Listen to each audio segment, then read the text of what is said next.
Hello, my friends. And my friends, too. Have we got a big surprise for you? We've got Hank and John. And Carmen and Mark. Did we mention we've got Lisa Valentine Clark? Get ready to laugh so hard. John might even bust out his guitar. Let's have some fun this holiday. You really will be laughing all the way.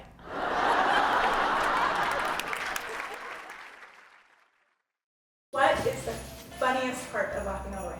The funniest part. The funniest part about Laughing All the Way this year. What's the funniest part? The funniest part of Laughing All the Way is Is watching the audience think things are funny that aren't funny. Well, Hank will probably tell you he's the funniest part, but it's gonna be the music. The music is gonna be awesome this year. I mean, it could be Hank. And then somehow we get funnier, especially Hank. Hank just gets funnier and funnier. It's really not that funny. The audience will probably be laughing either with us or at us. Either way, it'll be funny. It could be John, because he does those impressions. I mean, Carmen has this, oh, and there's this surprise that Mark, you know what? You'll figure it out. the funniest part of Laughing All the Way is the end.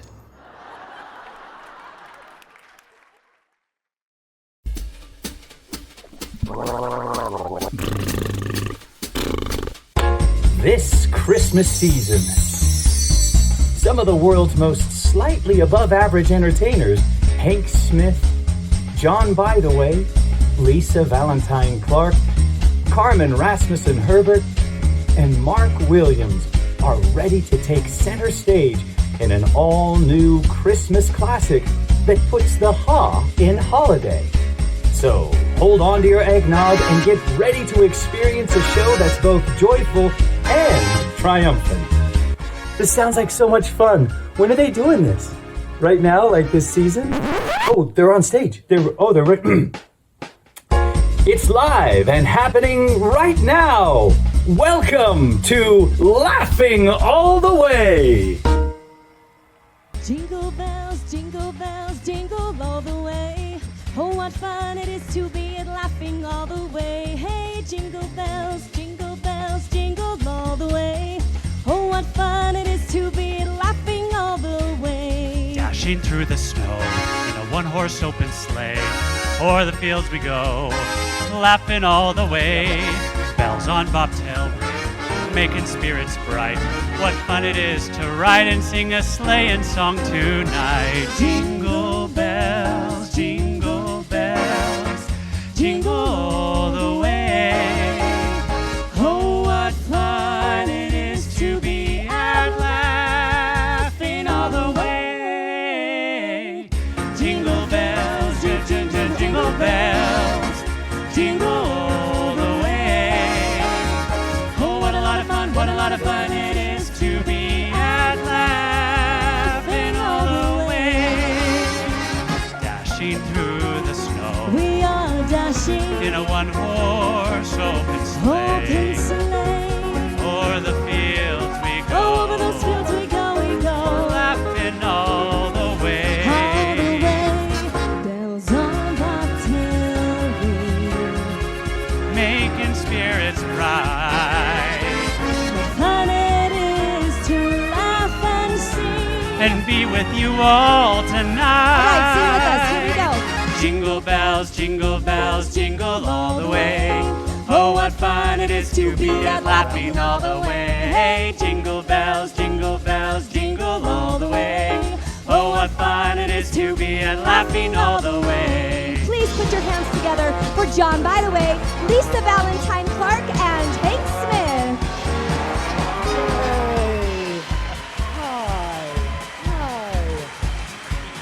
All right, here we go. One more time. One more time. Jingle bells, jingle all the way. Oh, what fun it is to be at Laughing All the Way. Jingle bells, jingle all the way. Oh, what fun it is to be at Laughing All the Way. Jingle bells, laughing all the way. Hey, Lehigh, Utah County, who's ready for Christmas? Home sweet home. Oh, this is home. Yep. This is great. This is actually our 8th year doing this, and we're going to keep doing it until we get it right. We are. Nice, That's exactly nice. right. We're It's- so excited to be here tonight. We hope that you put your stress and your worries on hold just for a few hours and enjoy the magic of being together, laughing with us, laughing at us, all the things. All We have of them. So much fun. Have we been doing this 8 years? 8 years. We're old enough to be Except baptized. this one right here. Yes.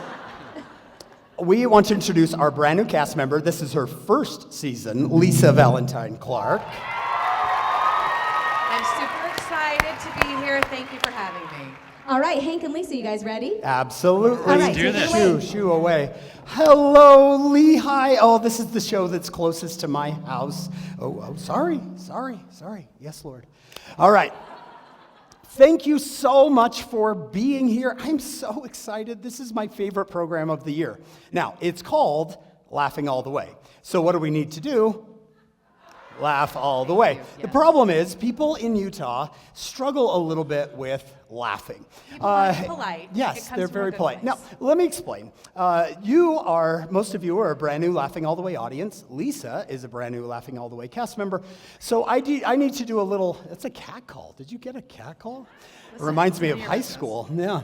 All right, so let's do a little orientation to make sure you know how this works. So we need you to laugh. This isn't a movie. We can see you and hear you. So, good. Feed off your energy. We feed off your energy. So, Laughing All the Way audience, this is Lisa, Laughing All the Way audience.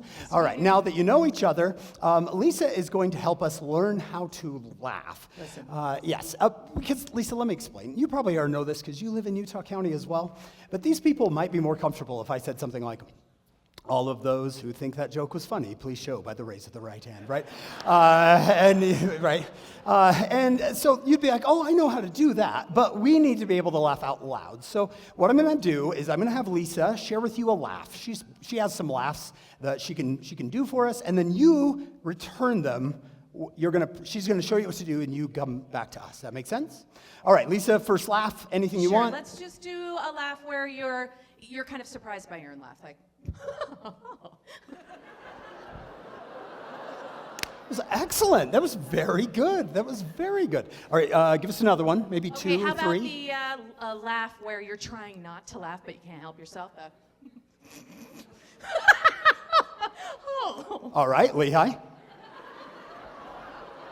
Oh, that was Wow. good. Oh, yeah. Wow, they're so nice to us. All right, and one more. Let's do one more. And just the big belly laugh, the best one. You like. I love that. I also do one of those where it's just a big loud noise, right? You don't even mean to. You're just like, ah! All right. Do one of those. 1, 2, 3. Oh. Beautiful. Did you feel that energy? I did. Oh, It you was feel that energy? Now, I need to explain something to Lisa so she doesn't feel bad. Children, we speak to audiences all over the country, and certain groups will laugh more than others. Children will laugh at almost anything. Did you know the research shows that children laugh 400 times a day on average? Adults, 15. What happened? What happened? I'll tell you, death, taxes. Enough. Teenagers. We are going to increase your laughter. Teenagers laugh at almost anything because their brain isn't fully developed. The frontal lobe. The Yeah. frontal lobe has See, they even laughed at that. They're like, what is he talking about? It's just science. Women laugh because they're polite. They're very polite. Try it, women. You've been on first dates, right? You're like, oh, so darling. In fact, Lisa is dating again. Unfortunately, her husband passed away. We love Chris. But, and you're getting used to laughing, right? Laughing. Getting used to laughing. Like, oh, it's so cute. And then when you get home, you laugh at them. Now, the hardest much group laughter. to speak to by far is old men. No question about it. They sit like this. Yeah, I see them. I even see them. They're sitting like this.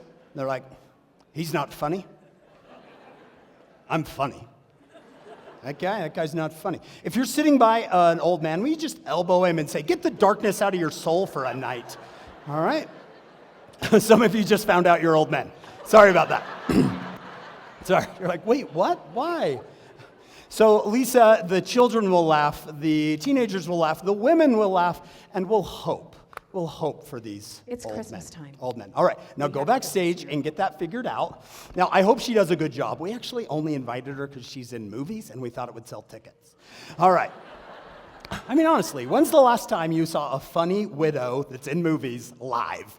Come on. You're like, I don't remember the last time. I don't keep track. Okay. I'm excited to be with you. Brent, I need a clicker. We have a friend, Brent, who takes good care of us. This is Brent. This is Brent, everyone. Thank you, Brent. Happy guy, Brent. All right. Did you see him? He's like, is his Darth Vader outfit on? Now, I'm a scripture guy. I know some of you aren't scripture people. That's okay. Neither's Satan. But, sorry. I have inside thoughts that become outside thoughts on accident. So you're gonna have to put up with me, right? I like scripture, and so this is my laughing all the way scripture right here. It's Proverbs. A merry heart doeth good like a medicine, but a broken spirit drieth the bones, right? Some of you old men, your wife hasn't seen you smile since 94. Come on, right? Your broken spirit dries the bones. I like this translation better. It's a Good News translation. Being cheerful keeps you healthy. It's a slow death to be gloomy all the time. So we want to be cheerful because what does it do? It keeps you healthy, right? It keeps you healthy. A merry heart doeth good like a medicine. Now, one part I like to laugh at is things I don't like about Christmas. By the way, do I have anybody in here who is obsessed with Christmas? Do I have any of those? Point them out to me if you have people in your group who are obsessed with Christmas. Okay, I'm seeing some. Will you turn to them and say, tonight's your night, do your thing. Do your thing. Sing, yell, do whatever you do, right? Have self-esteem. Okay. Do I have anybody here, by the way, we didn't ask this when Lisa was here, but do I have anybody have in your group just a really crazy laugh? Do any of you point to the person who has just kind of a, whoa, it's kind of disturbing, kind of embarrassing, kind of scary laugh? Okay, will you also turn to them and say, it's your night, let loose, go. You will not embarrass us tonight. You can laugh. Okay, as I was saying, I like to laugh about things about Christmas I don't like. I know it's kind of weird, but they just make me laugh because we keep doing things that nobody likes. For example, we, as a society, still take pictures with Santa Claus. Nobody likes this. Look at these kids. They are terrified. Do you realize for 364 days of the year, we're like, don't you dare talk to strangers. Here you go, right? Like, you hand them to the craziest stranger of all. They're terrified. Mother! Right? I mean, look at this. That is sheer terror. Sheer terror. Even Santa is scared. Right? Like, you guys, who is waiting in line for this? Who brings 2 kids to Santa? Oh, I got more. Who brings 3 kids? To Santa, and I found it. Took me years, but I found the ultimate 4 crying kids on Santa. Look at Santa. He's like, I can't believe I make minimum wage for this. All right. One of my favorites is the mom who's trying not to be in the picture. Have you seen this one where she's like, I'm not in the picture? Santa's like, how is this happening? And honestly, I know moms, you're like, oh, I love it. Really? Do you love it? Right? Or do you have an idea of something in your head that you love, and it turns out like this? Look at the 3 employees there. Just, how's he doing there, kid? This mom, brilliant. Absolutely brilliant. She figured it out. I got to show you this one. I love this picture. It ended up on Instagram. So this is what the mom wrote. This awesome mom said, we taught our baby sign language. This is the sign for help. You're welcome. Oh. So I've become kind of obsessed with this idea of taking pictures with Santa Claus. I'm like, how long have we been doing this? Who else does this? What is this like? And I found a whole new area of life. People don't take their kids to see Santa. They take their pets. I know. And you guys, it quickly got weird. How in the world is this happening? What is Santa thinking? Look at Santa's face right here. He's like, I don't even know what this is. Right? Who asks Santa, can you hold the monkeys for me, Santa? The tortoise, Santa, the emotional support alligator. Can you hold that for me, Santa? But my absolute favorite is when you bring angry pets.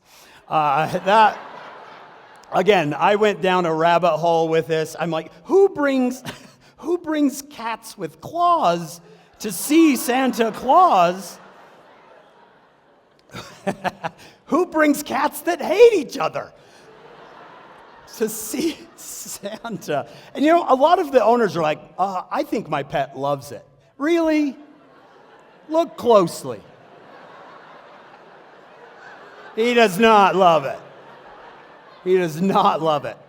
Okay, so I had to go do some research to look at the history of this. What I'm about to show you can be scarring.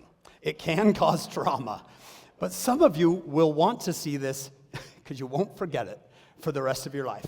Okay, I found some of the earliest photographs of kids with Santa. The problem is, Santa's not okay. But the kids, incidentally, are fine. Okay, here's our first one. This is one of the earliest photos of children. I know. And look, she's fine. No tears. She is fine, right? Like prisoner 4270 got out. I mean, listen to the song. He sees you when you're sleeping. Okay, I don't know if you know this, but for a couple of decades, we did masks. I know. I know. Look at this. Hang your stockings and say your prayers. Then we went to the Depression and things got hard. Well, we bounced back from the Depression and we went full color, but we went overboard. We went overboard. Like, what do you want for Christmas? He's like, therapy. I honestly, this one, I just don't know what this is. I think that Santa and Satan are spelled a lot alike. Then Santa ran over Grandma. Things were hard. And then Santa went full out Halloween. Right? Santa howls at the moon every Christmas Eve. Okay. So, do you see? Some of you were laughing. Look at that. You were laughing. You were having a good time. Turn to the person next to you and say, I love to hear you laugh. Tell them, I love to hear you laugh. I love it.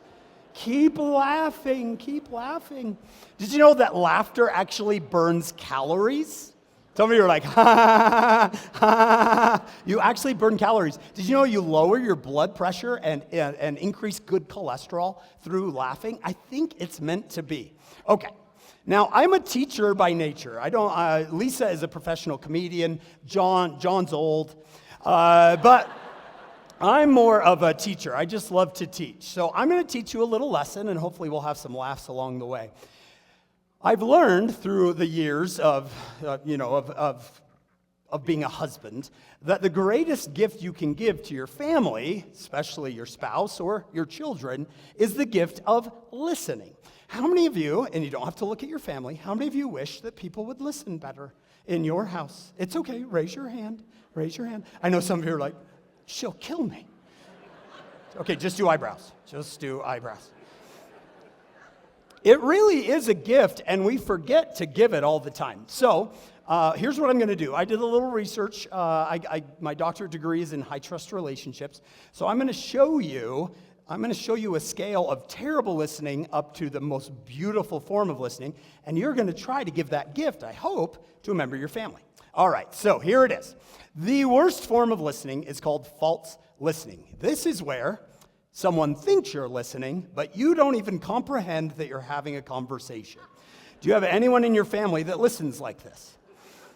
All right, don't point them out. Don't point them out. Just be like, oh yeah, maybe someone. Okay. Now, I need to explain. Guess who does this more, men or women? It's men by far. It's not because they're stupid. It's because they're what's called single task oriented. So, women, let me explain. When a man is doing something, his whole brain is doing that thing.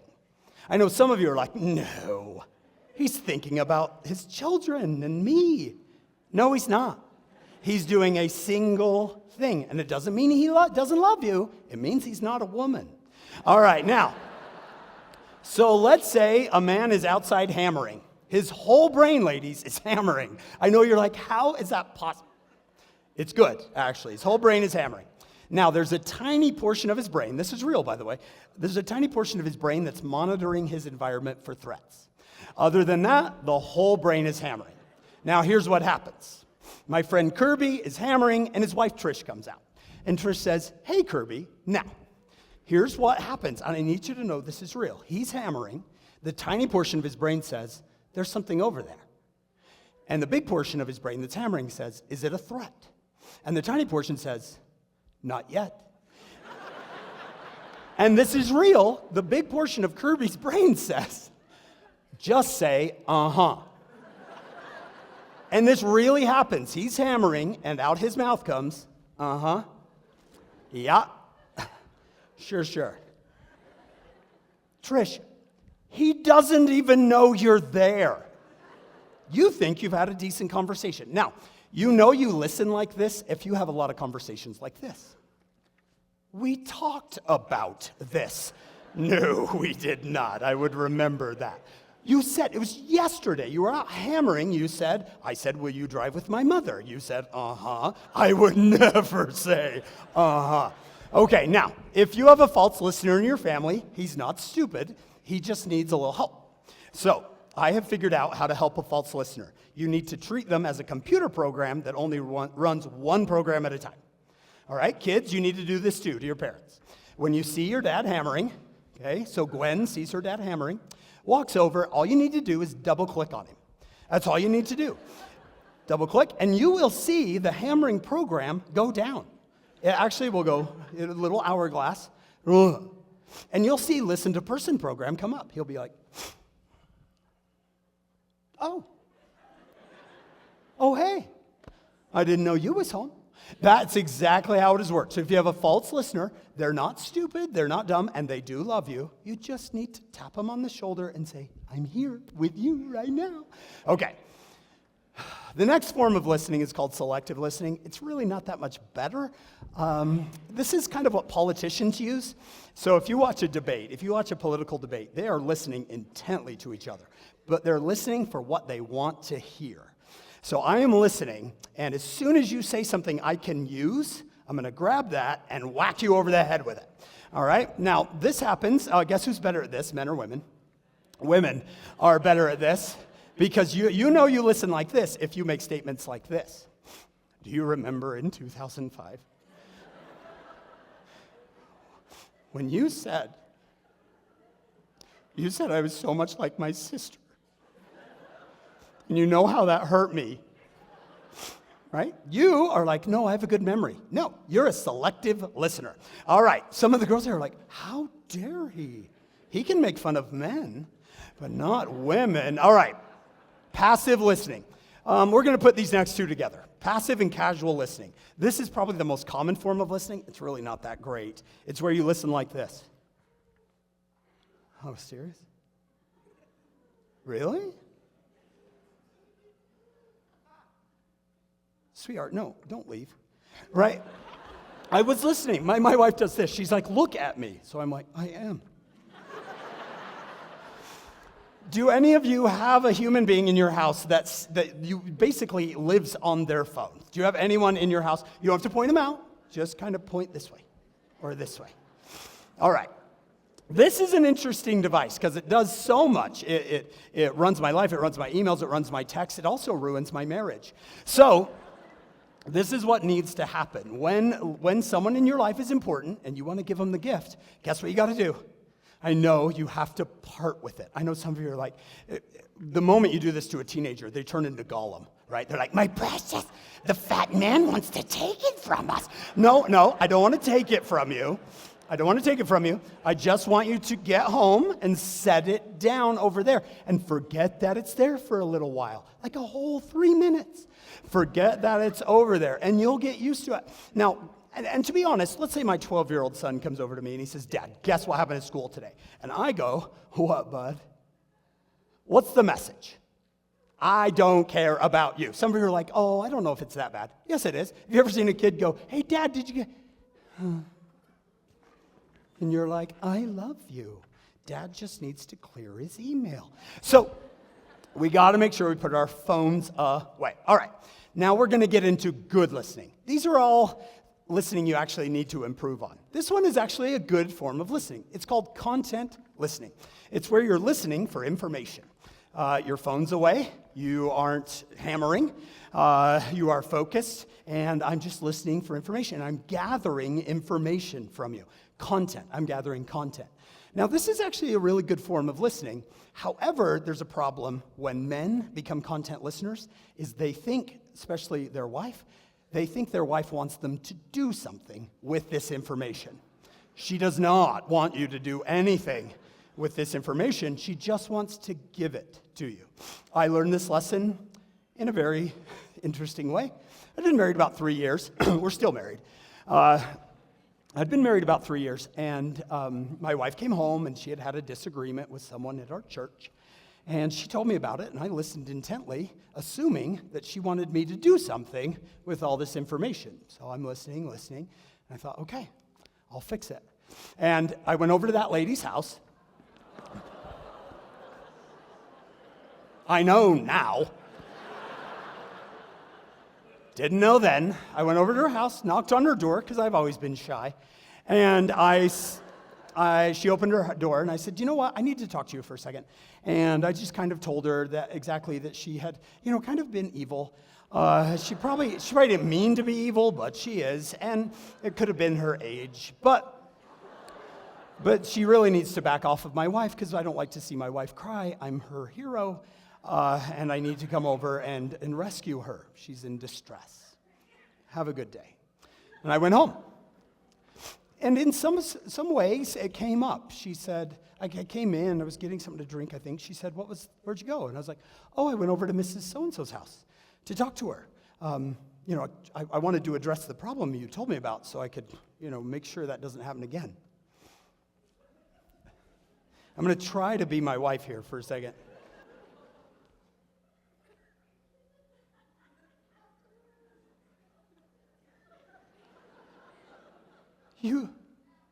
You what? Sarah, you told me that I needed to go over there and fix this problem.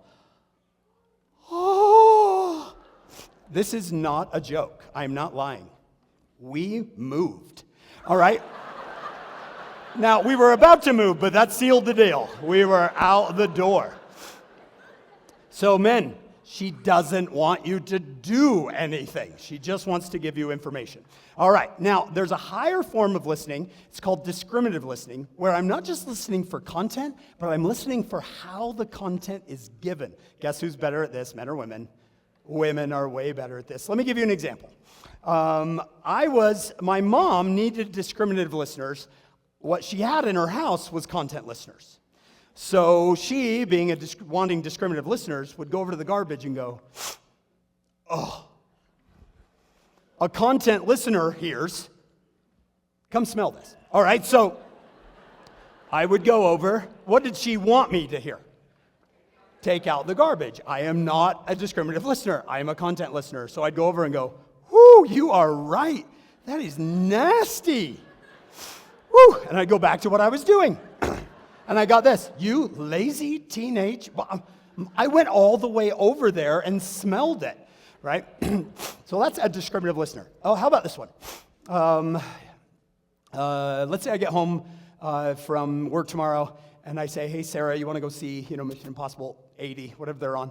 And she goes like this. Sure. I am a content listener. Guess what she said? Sure. But some of you are discriminative listeners. What did she say? No. There's some men in here who are like, wait, what?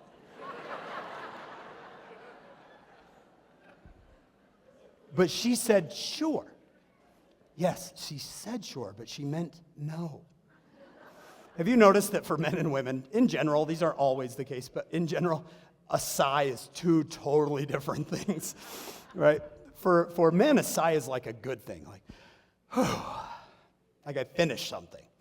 But for women, a sigh is totally different. And guess what it means? How? How did I marry you? Right? Like, okay. All right, now we need to keep going. If you want to get to the best form of listening, well, it's not the best, but it might be the best you'll ever do, and that is active listening. Active listening is where you listen so closely to someone that you feel what they feel. Do any of you have someone in your life like this? If any of you listen like this, prepare to have a lot of friends, to get a lot of promotions, and everyone wants you around. Why? Because everybody loves a good listener. And this is when my shoulders are facing you. My eyes are on you, and I am giving feedback. No. You're serious? Does she have any idea what you've done for that presidency? Honestly, I'm as shocked as you are. I cannot believe this. Oh, I forgot to tell you one thing.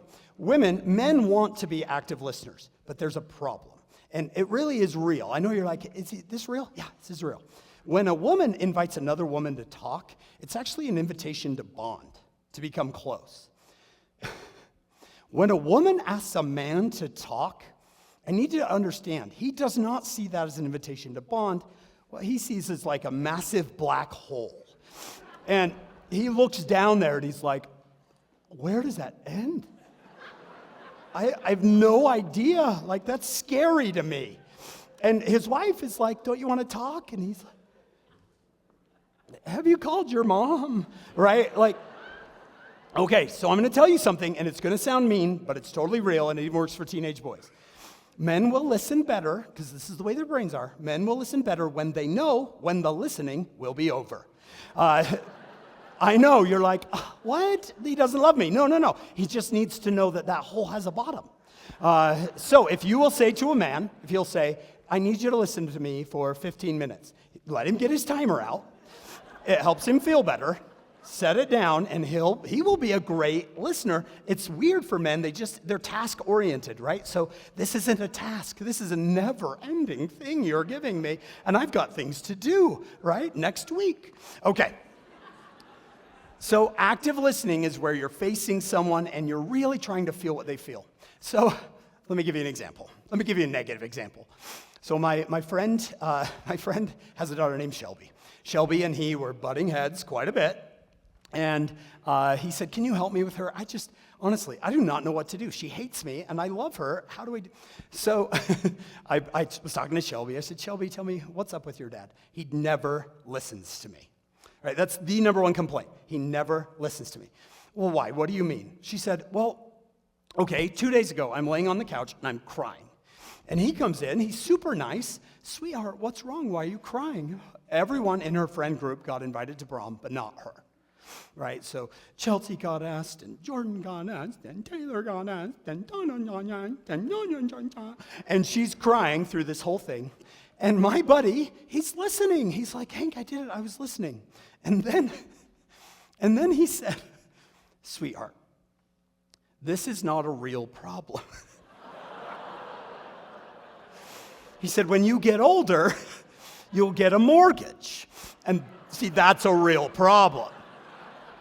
And I said, what were you thinking? He's like, I was helping give her perspective. And I was like, no. Active listening means I am really focusing in, trying to see the world from your eyes. Okay, if you can ever get there, I have not, according to my wife, you can get to what's called compassionate listening. Very few people apparently ever get here. I have tried. I've said to my wife, okay, was that it? She's like, ooh, you got to content. I'm like, okay. So here I am. I'm trying to be a compassionate listener. It's where you listen so closely that your emotion, their emotion, your body matches their emotion. Have you ever done something like this?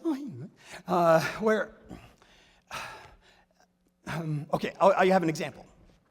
So I do tours with families, big buses of families through Ohio, Missouri, and Illinois. This isn't a religious show, so I can't. It's a religious show, but not, So I'm on one of these bus drives. And I try to eat dinner with every person who comes on the tour. Right? So it was like a Wednesday night. I'm sitting with my wife and me, and we're sitting at dinner with an older couple in their early 70s. They're retired and want to travel.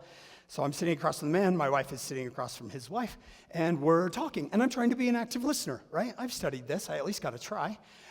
So I'm like, oh, really? Okay, he's talking about the Red Sox, which I don't care about at all, but I wanted to be a good listener. Really? I didn't know that. Tell me, why do you love this team? Oh, really? They traded who? Right? Okay, I'm being a good listener. I look over. It's probably been 10 to 15 minutes. My wife and his wife are holding hands, and they're both crying. Which shocked me. I'm not a bad guy, but it just shocked me. And they both looked at me, tears, and they both looked at me. And I was so shocked. My wife is not an emotional person in public. Like, she's very even. And she looked at me, and I just said, what are you doing? And they went back to their conversation, and I looked at the man. I was like, I'm not doing that. Like, that'll cost you extra. I haven't cried since the Jazz lost to the Bulls in 1998, all right? Does anybody remember? Jordan pushed off. All right, now, okay, so afterwards I asked her, I said, Sarah, what was that about? And she said, Hank, that woman is the best listener I have ever talked to, which I was like kind of offended because obviously I'm the best listener she's ever talked to. She just forgot for a second. Anyway, so I said, why? What happened? She said, we were just talking, and she was asking me about our kids. How many kids you have? Oh, we have 5, boys or girls? Oh, we have a girl who's 12, and we have 4 boys. Oh, what are their ages? You know, all the way down. Oh, we have twin boys who are 2. And the woman said, what everybody says when they hear you have twins is, oh, that sounds like a handful. Do I have any twin parents in here? Oh, we are a club. Let me see you. We are a club. Only we know. Only we know.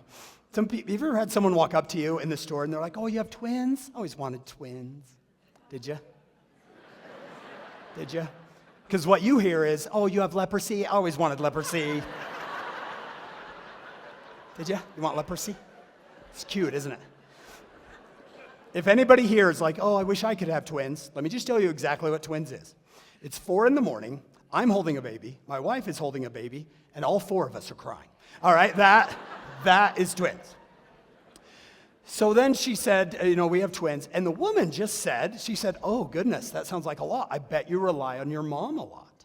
And my wife just took a little gasp, not a lot, just a little bit of a, and then she said, oh, I would rely on my mom. Unfortunately, she died when they were about 10 months old. Now, most of us, even good active listeners, would say, oh, I'm so sorry. That's awful. And then we'd probably move on. My wife said, Hank, it was like I'd hurt her. She had a hurt look on her face. And she went, Sarah, are you telling me that you're raising 5 kids and your mom is gone? My wife went, yeah. She said, I'm so sorry. Give me your hands. Give me your hands. She reached out her hands and she just said this, tell me about her. Tell me everything about her. And my wife, of course, was like, she's the best. Thank you for asking. No one ever asks. She was just the perfect grandma. Anybody here of the perfect grandma? Anybody here of the perfect grandma? She said she was the perfect grandma. She knew their teachers. She knew their problems. She knew their doctor's appointments. She said, my dad tries, but it's just no one like grandma. There's no one like grandma. And they're both crying. And then this woman said, Sarah, is there anyone that you can talk to? And they both looked at me. And at that moment, I looked at them and said, what are you doing? And my wife went, no, I have no one. I'm working on it. So, if you're committed to this is called the gift of listening. I want you to turn to the person you're sitting by. There's someone here that you love, Right? Don't turn to the people you don't love. Right? You're here with some loved ones, some not so loved ones. Some of the husbands got dragged here. Sorry, not drugged here. That's illegal. So they might not want to do this, and that's okay. But turn to someone who you know needs it and say, I promise you this Christmas, I'm going to do my best to give you the gift of listening. All right, go. Tell them, I promise I am going to try to give you the gift of listening. I am going to listen to you. Maybe put a note on your phone. Tomorrow morning, practice listening. Okay. Now, we here at Laughing All the Way, we love to laugh. That's what we want to do. We should call it like laughing most of the way, because we do like to give messages, something that will bless your life, not only just make you laugh, because we want you to leave having just laughed and your stomach hurts, but we also want you to feel like, oh, that was tender. So this is my one tender moment. It's my favorite Christmas quote from a guy named Neil Maxwell. If you've ever heard that, he's kind of like a modern day Isaiah. You would listen to him, you're like, I don't know what that means, but it's beautiful. And this is what he said. He said, the same God that put the Christmas star in its precise orbit millennia, thousands of years before it appeared in that exact spot. So this is what he means. He means long, long before Jesus is born in that exact spot, God places that star in the exact place it needs to be so it can be there right at that moment. Does that make sense? Then he says, he has given at least equal attention to the placement of each of us, you, in our precise human orbits, so that we may, if we will, lead others, of course, our family, but warm them as well. God put you where you are for a reason. You're in the family you're in for a reason. You are in the marriage you are in for a reason. So this is where you hug your family right now and you say, thanks for being in my orbit. Go ahead, grab them. Thanks for being in my orbit. All right, I'm all done. Thank you, Lehigh. That was wonderful. Love being with you. Mwah. Thank you. Hank Smith, Thank you. everybody. Hank Smith. Let's do this. All right, hit it, Ben. Anytime there, Ben. There's so many great Christmas songs. There are so many great questions. Should we sing one? I think let's sing one. Let's Shall we sing one. Here, the music started. Let's go. This is our favorite time of the year. Voices ring out with holiday cheer. So many songs, oh, what are we to do? Dear Mr. Marcus. Yes, Carmen? Let's sing one or two. That would be divine. All right, take it away. I can't, though. Why? Because, Carmen, you know, this is your key. Oh, yeah, this way. Sleigh bells ring, are you listening? In the lane, snow is glistening. A beautiful sight, we're happy tonight. Walking in a winter wonderland. Oh, the weather outside is frightful, but the fire is so delightful. And since we've no place to go, nowhere to go, let it snow, let it snow, let it snow.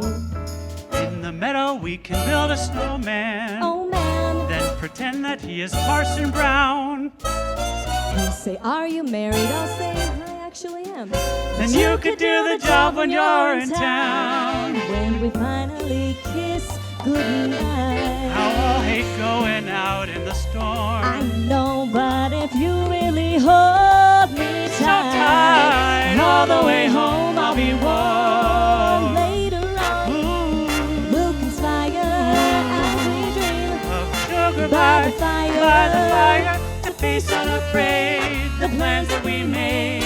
Walking in a winter wonderland. Carmen, is it ever going to start I know, snowing? when are we It's actually so cold gonna and we walk got in a no winter snow. wonderland? We Can't gotta build a make it happen. snowman? Oh, Maybe man. this song will help. Hopefully. Let's do it. Oh, let it snow, let it snow, let it snow.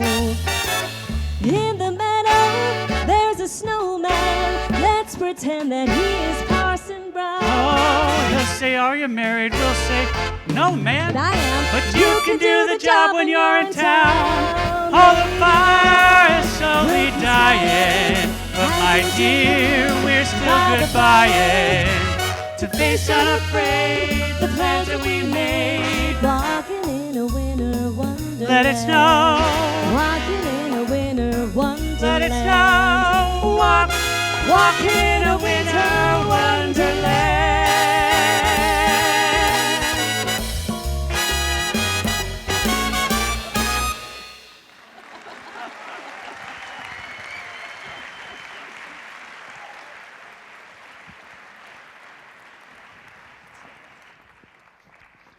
Hi, everybody. Are you having a good time? Oh, good. I'm John. This is always fun to say it this way. I'm John, by the way, and I'm happy to be here with Lisa Valentine Clark, and I just want to know who recognizes this woman right here? So I'm excited to be with you because, I have a good face for radio. I don't know why I'm standing here. But you've been on television, radio, and everything else in so many places. A couple of them we should mention. One of them, tell us about chatbooks.com. Oh, yeah. Instead of scrapbooking, you can just put your pictures, in your phone, and then it magically turns into books. And they have a spokesperson who is called a real mom. The real mom. And there's all these funny YouTube videos of this real mom, and I think we actually have a clip here. I want you to see this. So this is funny. I have 3 kids and I work from home, so people always ask me how I stay so calm and organized. I'm kidding. Do you think I have time for a bath? I'm fully clothed. I fell in the tub while I was timing my son holding his breath. 26 seconds! Now go fetch Mommy's hairdryer. Motherhood goes by too fast. I haven't slept more than 4 hours in 12 years. My diet consists of the protein bars and pita chips I inhale in the dark in my pantry. And my children are growing like weeds, but I barely have enough time to keep them alive, let alone print pictures of them.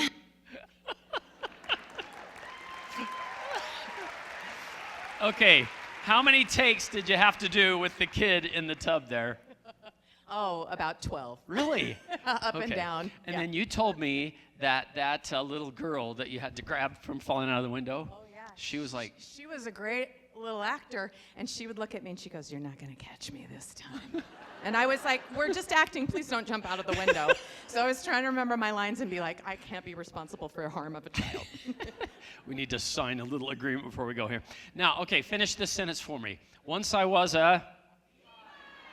You were? Well, that's pretty weird. No, there was a movie called Once I Was a Beehive, and Lisa was, your character's name was? Carrie Carrington. Carrie Carrington. The camp counselor. Yeah, and you were, energetic. Let's see another clip of Carrie Carrington. Carrie Carrington, the mastermind. That's how. You can't tell me that's her real name. It sounded like the leader of the Care Bears or the alter ego of a Christian superhero. Turned out her superpower was endless amounts of energy without a single cup of coffee. What are the young women's values? Faith, divine nature. I give up. Okay, this map is so stupid. We've been hiking for hours. We haven't gotten anywhere. I'm going back. Oh, no, you're not. I have a special surprise for everybody when we reach the top, remember? We don't care about the surprise, Mom. Well, then you better start caring, all right? Because I didn't lug this all the way up the mountain for nothing. So you turn your spoiled little butt around and start looking for the glacier. What's wrong, McKenna? We don't see B-U-T-T in our family. Well, we do in mine. Okay, let's just take a look at the map again. Be my guest. Okay, so here's what I have to ask. They're like, that was my leader. You may signify by your, sustaining vote. No, so I was going to ask you, were you playing you or were you playing... Actually, when my friends and I wrote it, I called up my sister Gina, and I said, "Hey, we're writing this movie, and I just want to let you know that I'm playing you." And she goes, "Good, you should." And I said, "It's going to be like a young women leader that's super, super intense and plans all of camp." And she goes, "Good, do you want to borrow my binder?" And I go, "No, we actually have an art department that's going to create one." She's like, "It's probably not as good as mine." Okay, so Carrie Carrington, you are playing your sister. And okay, how many of you have seen Studio C? Or is it called show-offs? You kind of do impromptu stuff. And then, okay, now I've also seen one called Random Acts. So I have you seen Random Acts? This has always been my question about Random Acts. Do you ever chop down a random tree with a Random Axe? Did Hank tell you to say that? Yeah, if you didn't like, Hank told me that joke. I was content listening to the whole joke, and he said, "Tell this," and I didn't understand his tone of voice when he said, "Tell this." It sounds like Hank. Okay. Anyway, please give Lisa Valentine Clark a big welcome. We're going to turn it to her right now. Thank you. Thanks, John. Oh, I'm so excited to be here. Thank you for having me. I love this time of the year, but it's kind of tricky because I got to be careful with my expectations because I want it all, right? Like I want snow falling, I want all the presents, I want all my kids to like gather around the piano and sing songs or just come over to my house. I have 5 kids and they're all baby adults and only one lives at home, and clearly they've moved on with their lives and I have not. And so I still have all these expectations, right? And kids growing up is so weird.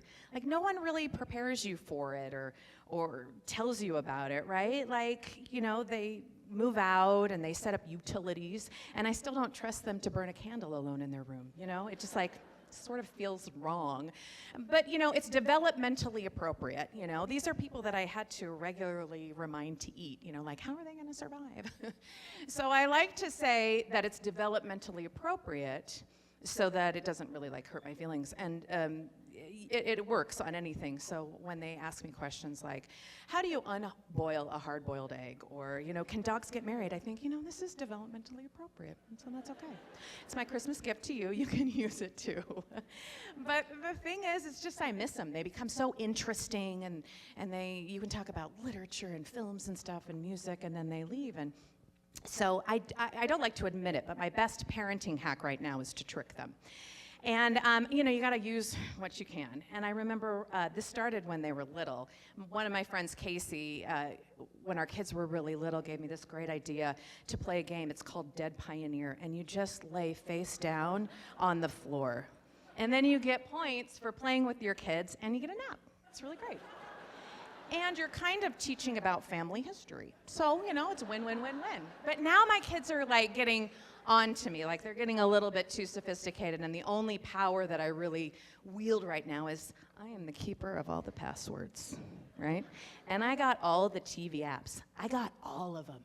It's my media long-term storage, right? Because if we're prepared, we don't have to fear. So I got it all, and if I'm like missing my kids and I want them to come over, I just change the password. So great. And then they call me up and they're like, hey, how you doing? What's the password? You know, like Amazon Prime or like Disney Plus. And I'm like, oh, I don't know. I can't remember. Let's see. Is it Buns of Steel 1, 2, 3? Diet Coke 3000? Oh, I can't remember. Why don't you come over? Where are my reading glasses? Oh, I'll make dinner. We'll figure it out. You know, I figure, you know, your kids are going to make fun of you. You might as well use it to your advantage, right? Come on. But I'm not just a mom. I'm also a widow. I know, I shouldn't brag. We're kind of like, you know, I know, I'm fun at parties. A protected class, right? Like we're named in the scriptures. So I shouldn't brag. Like you have to take care of us. It's in the scriptures. But I have to say that my expectations of what being a widow was like is totally skewed. And I think in our culture, a lot of that has to do with the way that President Monson used to talk about taking care of the 85 widows in his ward as a young bishop. You know, like we're still talking about it. So it really skewed my idea, and I mean, I don't know. I thought there'd be more ham. Like no one's ever brought me a ham.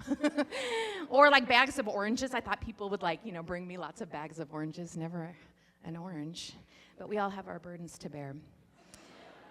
But I speak for all widows now. I've just decided. We don't want ham and oranges, we want cheese. We want warm cheeses, queso, tell the others. You know, I really, though, identify as Gen X, you know, and I just feel really sorry for subsequent generations, you know, you millennials, Gen Zs and stuff, because you will never know the thrill of calling collect. Like, it's just gone. Like, you'll never know what it's like to be like 13, you're at the mall, you spend all your money on Mrs. Fields cookies, you need your mom to come pick you up, and she picks up the home phone, and you're like, will you accept a collect call from, Mom, pick us in front of Orange Julius, quick. You know, before it beeps. And you just never know that thrill, you know. We had to get like our money out of the ATM before the weekend and like strategize about how long it would last. Or sometimes we would write a check, which is a piece of paper that says, I don't have any money, but my bank does. If you give this to them, they will give you some. It's like a Wild West, you know? And, you know, when my kids are like, oh, let's just DoorDash it or whatever, I'm like, you have no idea that we had to forage for our own treats out of found objects. I remember taking a glop of peanut butter, a handful of chocolate chips, throwing it in the microwave, and I was like, that's my treat, you know? And sometimes, literally, we would just sit there, eat bread. Slices of bread. You know what I'm talking about. You smush it, you roll it up. Right? We ate bread. My kids don't believe me. But it's good because it like made us scrappy, you know, and really resilient. And this is my theory about why Gen X moms especially need so many drinks at one time. I feel like if you ask me, where is the drinking fountain in the mall, you know, growing up, how many ounces of water did you drink a day? I'm like, I don't know, 2 ounces? I don't know, but today I know it's in the hundreds. I don't know why. You know, we've got our Stanley cups with our water, and you gotta drink your protein, you gotta drink your caffeine, and one just for fun. So you just have all these drinks everywhere, and now, you know, you gotta have your liquid IV to make your water more, I don't know, watery or something, and your supplements and your creatine and your protein and your Bacchus. I don't even know what those are, but somebody told me I should be drinking them, so I do. And you've got all these little powders. Do you guys remember that movie Signs by M. Night Shyamalan? You know? Okay, and it's a spoiler, and I can spoil it because it's been out for like a decade, so just settle down. No, 2 decades, I don't know. In it, like, there was a character in the movie that left glasses of water all around their house, and it saved the day. When the aliens came, it stayed off the apocalypse. They would just throw glasses of water to the aliens. And I think somewhere this sat in our subconscious, and that's why moms need so many drinks. We're saving the world. You're welcome. So I just feel like we're real scrappy and resilient, ready for anything. But one thing that I was not ready for was to be single. Single's the worst because here's the thing. I've been alive long enough that I've had any new experiences that I wanted to have. And so, you know, I go on these dating apps, and in order to survive and not get my feelings hurt, I just have to pretend like I just have to look at it like a scientist. I'm an anthropologist from the future, looking back, analyzing the data. So it's just science, can't hurt my feelings. And here's what I've discovered.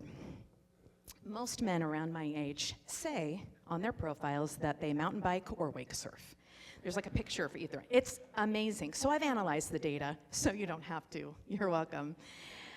And if the number of men who say that they wakeboard or mountain bike actually did, let's just say conservatively, like, I don't know, once a week, then the lakes and the trails would be packed with single men, like almost unsustainable, like we should call the Forest Service. I've been on the lakes and on the trails. They're fine. We're fine. It's fine. And I get it. You want to show how manly you are. I can balance on things. 2 things children can do. And I get it, but I also was married for 25 years before my husband very rudely died, so I know what marriage is. It's sitting on the couch and watching a lot of stuff, right? So I want to see your Netflix homepage. I want to see what the algorithm suggests you watch based on the number of hours of shows that you've actually watched. I trust the science, you know? That's a picture of a fish, it's beautiful. I've been to an aquarium, I know what a fish looks like, but I trust the science. I want to know what the science is, you know. In Victorian times, in order to court someone, you sent a note ahead of time with a token of your intentions. It was very clear and well thought out. And, you know, today, a guy in oversized basketball shorts just sends you a reel or a meme with no additional comment or commentary. It's funny. Like, I appreciate the video of a cat with eyebrows drawn on in Sharpie, or, you know, a picture of Celine Dion, you know, instead of singing, like whispering like it's funny, but I just don't know what it means. It reminds me of my neighborhood cat Cinnamon, who sort of wanders the neighborhood, and every once in a while he leaves like a dead mouse on my front porch, you know. It's confusing. Is this what we do? Do we like each other? Do we belong? I don't know. We live in confusing times. It's confusing, but not this time of the year. This time of the year is magical And in large part because of the music that we have. And I love it all. I think it's all great, especially like, I know it's kind of controversial, but like Wham's Last Christmas, that 80s synth pop rock, you know? Like, last Christmas I gave you my heart, the very next day you gave it away. Like, I love it. I think it's so great. Although I think it's like, okay, you gave her your heart on Christmas, that's wonderful, but I hope you also included a gift card or something. I'm just a little, I mean, okay, but you know, I'll allow it. You know, it's very sweet. But I don't think that anyone would give their heart away the very next day. That's a little unrealistic. That's Boxing Day. Like the day after Christmas, you know, you're still recovering. You know, there's newspaper and wrapping paper strewn about. I don't know. You're letting the chocolate and cheese you ate like settle. Like no one's going anywhere. And who are you giving it away to? Like a person to DI? Like it doesn't make sense. I don't understand it. But you know, I'll allow it because I really love Christmas. Oh, hey, Brent, will you come and bring me that clicker? I want to tell you why I love. Thank you. What a guy. I want to tell you why one of my favorite Christmas songs and why I love Rudolph the Red-Nosed Reindeer. Okay. It was written in 1939 by Robert L. May. And he was 35 at the time, which in 1939 is like 62 today. And he was really down in the dumps. His life was not going well. He was small and shy as a child and kind of felt like an ugly duckling.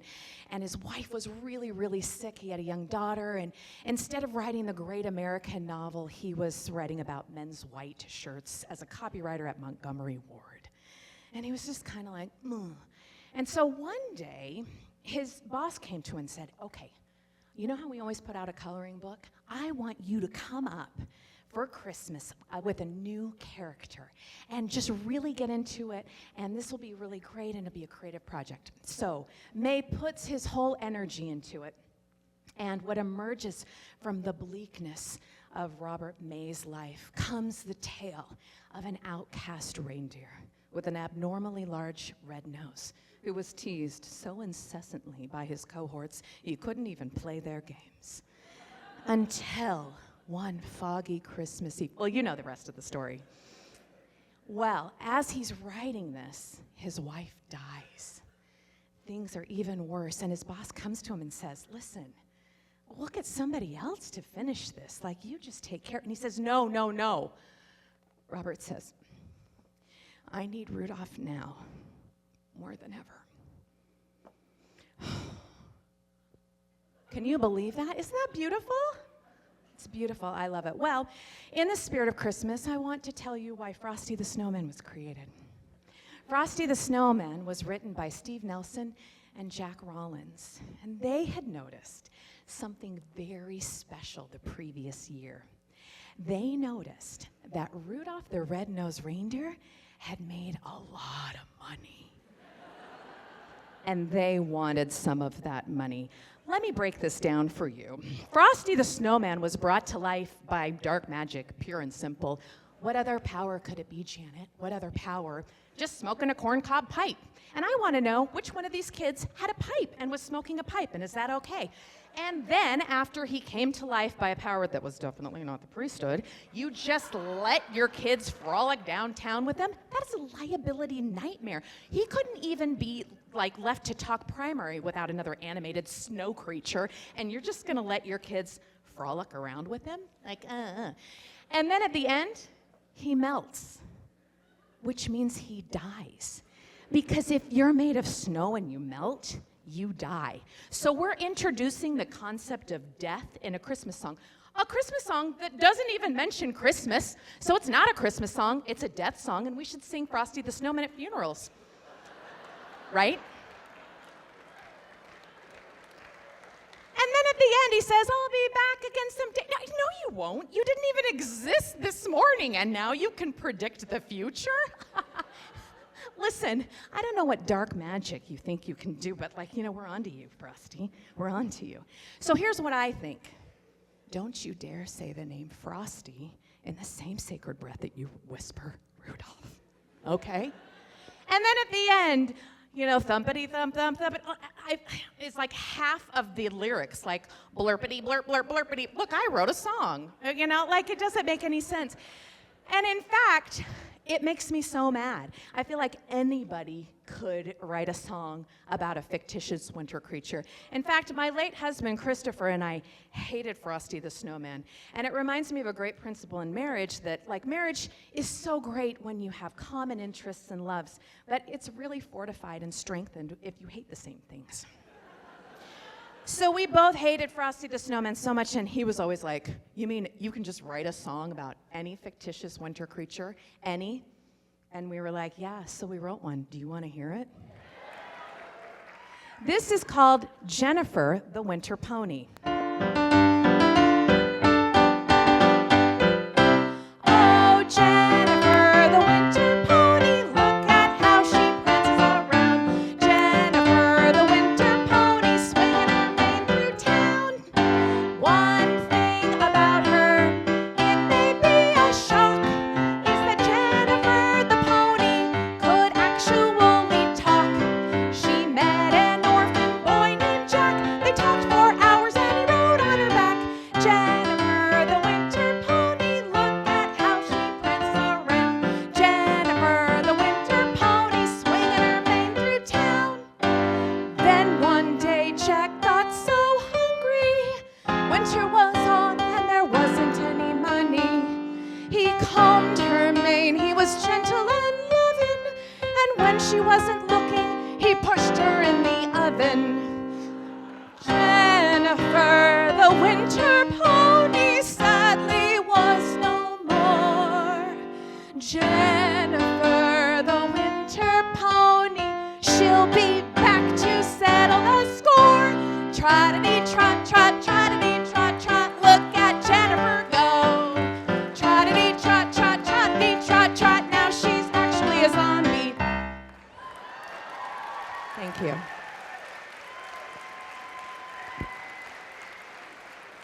Anyone can do it. I was thinking, you know, that your next family gathering, for that person who doesn't like to do puzzles with the family, just write your own fictitious winter creature song. It'll be fun. You can do it.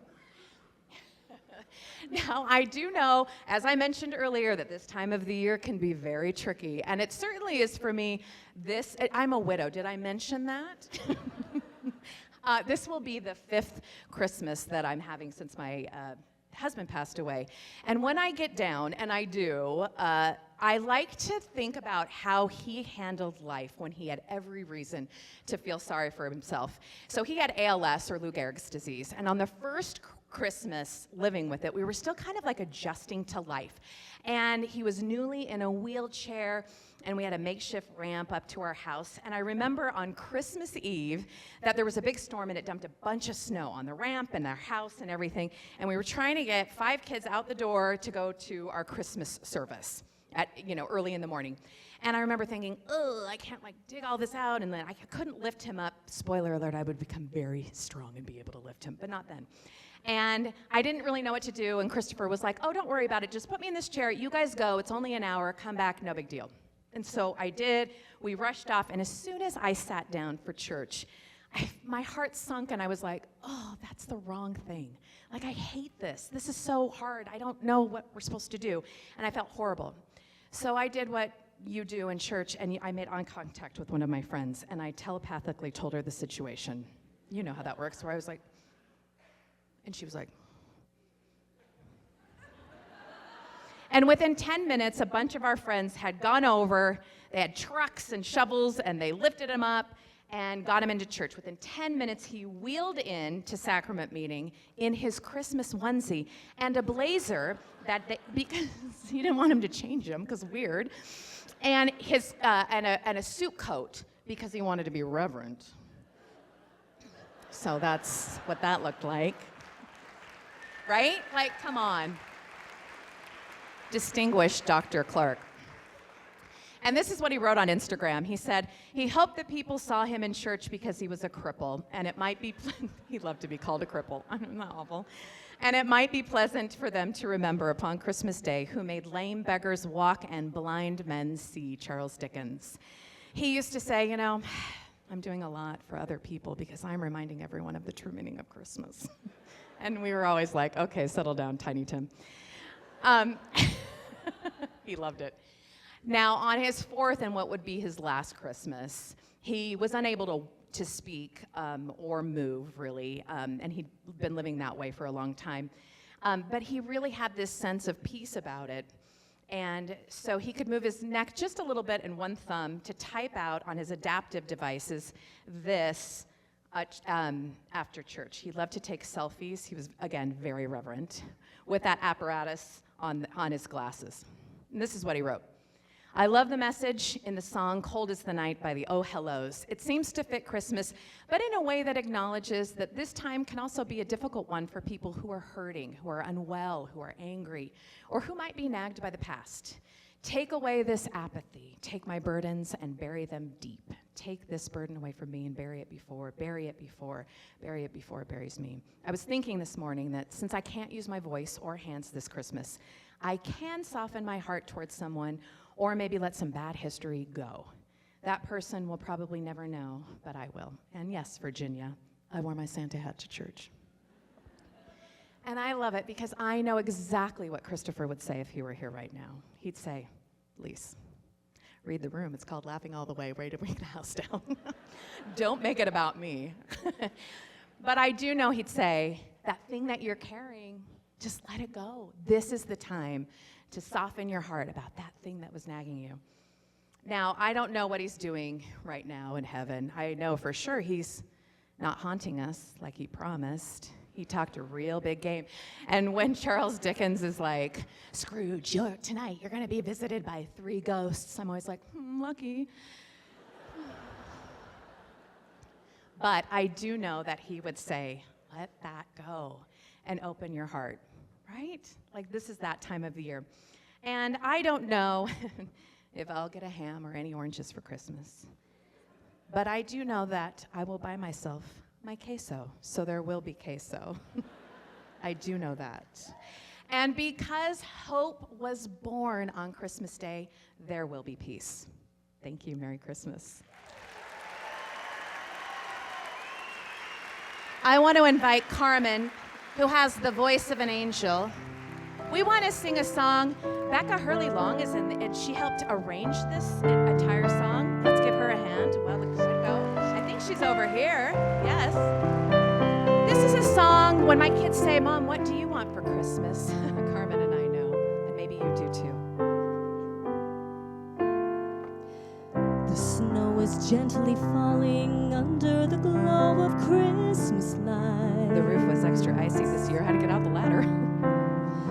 I thought of you when I pushed through my chronic fear of heights. But it was worth us for this moment right here. To make the perfect Yuletide playlist, I upgraded Spotify. I think I also ordered Apple Music. I don't know how this works. Somehow I now have 8 subscriptions, but they only billed me twice. But it was worth it because you love that song. I got it. The aroma of our homemade family recipe so deep. You know that Christmas monkey bread you like calls for cardamom? Kind of hard to find, expensive. Wouldn't be Christmas without it. Wrapped packages with thoughtful gifts that I planned all year. Still using that wrapping paper from your school fundraiser a decade ago. So much wrapping paper, but it was worth it for you to play baseball that one year. So when you try to oh so quietly log on to see what I left in my cart on Amazon, you should know that I haven't made a list, 'cause what I really truly want and need for Christmas is nothing. Oh, nothing. Save your money, Mommy doesn't need more stuff. Nothing, really nothing. Just this moment with you is enough. But since we're here, I mean, maybe we could just go around the room and you tell me one thing you like about me. And then we'll get on with the Christmas feast. That's it. Nothing, oh nothing, makes me happier than seeing you together just like this. Nothing, really nothing, I could want for nothing else for Christmas. go ahead and tell me one thing you like about me. It would stand to reason. Wouldn't be weird if we just, I don't know, had an 8-second hug. Wouldn't last very long. Seconds, really. Blink, you might miss it. I think it would be really nice. I think we'd both like that. Yeah, sounds good. Warm embraces, cheerful faces, cherishing their cradle home and hug. And then, you know, if we go around and you say one thing you really like about me, which, by the way, you've really thought about, isn't like, oh, this dinner you just made right now. But no, something that you've really been thinking about. Maybe you've been putting some notes down in your phone app. I don't know. And maybe you threw it into a Christmas card that I can put by my bedside table next to my reading glasses. After you really have shared that and we have that 8-second hug, I think it would be really nice. I mean, I don't know. It wouldn't be weird at all if we had 1 minute of uninterrupted eye contact where we stared into each other's souls, because eyes are the windows of the soul, actually, with the good intentions of how much we really love each other. I think that could be a really special moment for both of us and really meaningful. Words cannot express the tender feelings or thanksgiving in our hearts. But then I think we're really going to want to feel something. I mean, think about it. You're going to get this off your chest, and it's going to really cost some feelings, because you've told me something that you really like about me, something you've probably been holding on for a really long time. And to get it out after we hug for 8 seconds with the good intentions of how much we love each other, once we start staring into each other's souls, there's no going back. It's going to bring up some stuff. We're going to have these feelings that transcend time and space. Our molecules will communicate to each other as they did in the womb, and we're going to really love each other with a passion, and we're just going to want to burst into song. We won't be able to help it. By the light of candles, holding hands, we'll sing a carol 2 or 3. Which is going to make us want to get out the instruments, you know, the violin, the piano, the ocarina, because I remember that you like The Legends of Zelda, because I am a mother that remembers. We're going to get all those instruments out that I paid for, and we're going to start the family band. It's happening. It's happening this year. Hollywood is calling, and we all respond in perfect harmony. We could go on tour. We'd be that good. Platinum albums join your old school photos on my mantle. Carmen. Nothing. Oh, nothing. Save your money, mommy doesn't need more stuff. You know, and this isn't anything more than just a nice thought. One year, my cousin's kids pulled their money together and sent their mom, my cousin, on a cruise. No. I know, weird, huh? I thought it was a little extravagant. Way It's too a much. little much. Yeah. You know, Not not for for me, me. yeah.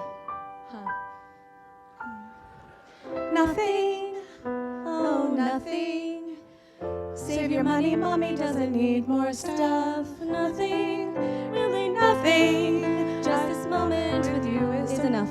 You know, but they did pull their money, so it's probably not that expensive, right? And I did see pictures, and they made a towel look like a dolphin. No. I was like, what? No and way. she got warm chocolate chip cookies and a cold glass of milk I delivered love to her chocolate cabin chip every cookies. night. And I was Stop. like, what? That seems like luxurious. Yes. Kind of extravagant. For sure. And it was a lot. It was way too Probably much, cost a lot. probably. Yeah, no. I mean, was it cheap? I'm sure it was nothing. Nothing, oh, nothing makes me happier than seeing you together just like this. Nothing, really nothing. I could want for nothing else, really, truly nothing else, absolutely nothing else for Christmas.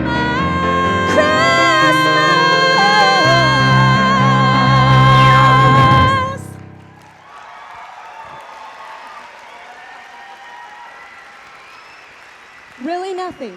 Nothing. Truly nothing. Oh, hey, Mark. Thank you so much. That was so good. Wasn't that amazing, everybody?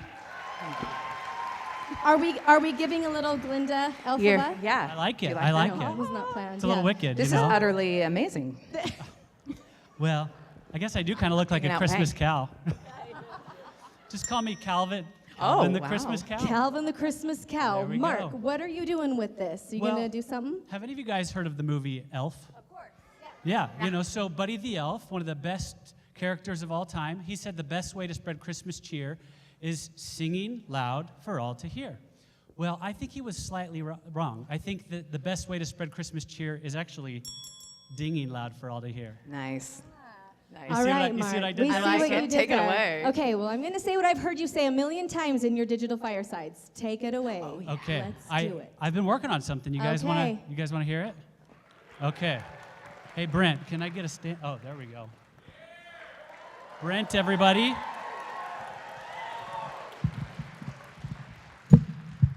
Okay. Let me know if you know this Christmas song. Isn't that a great Christmas song? Oh wow. That's a really good Christmas song. Okay, let's try this again. Yeah. Okay.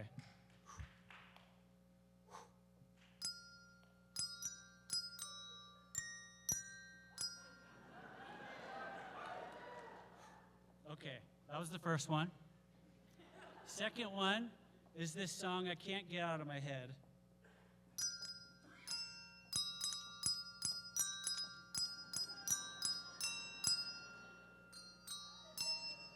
There it is.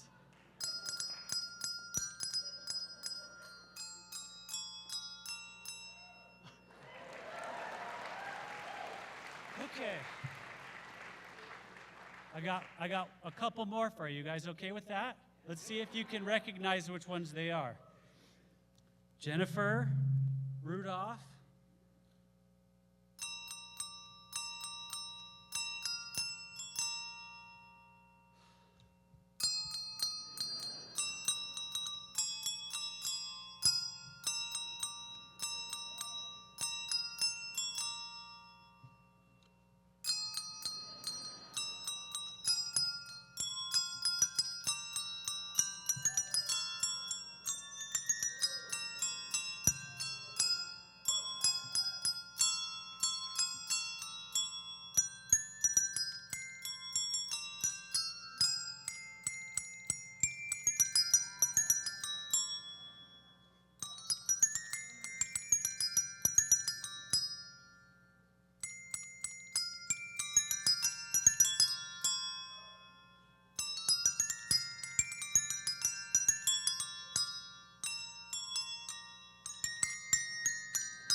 It's basically a Christmas song, right?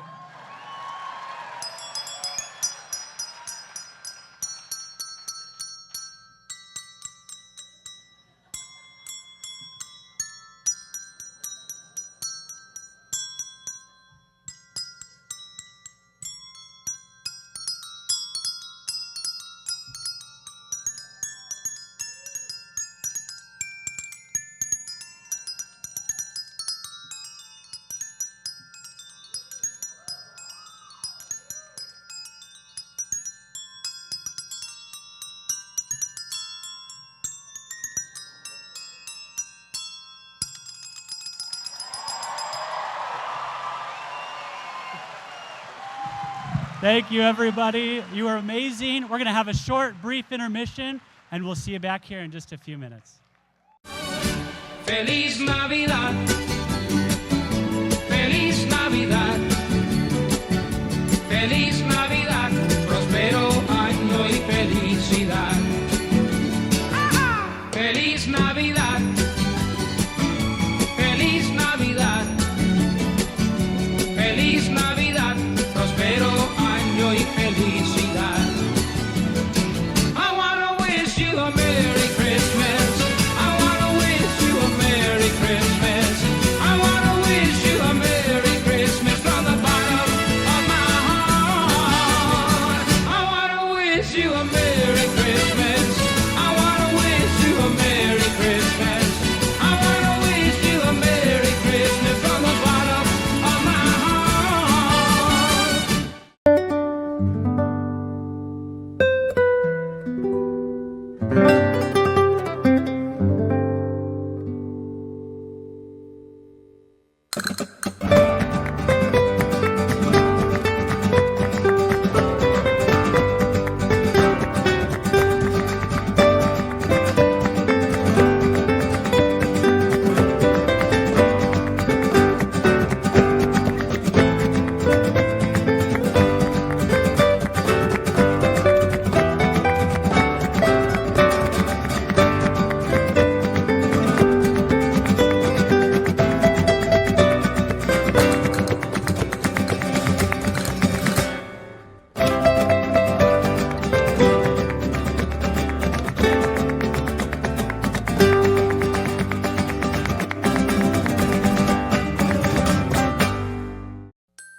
Don't want a lot for Christmas.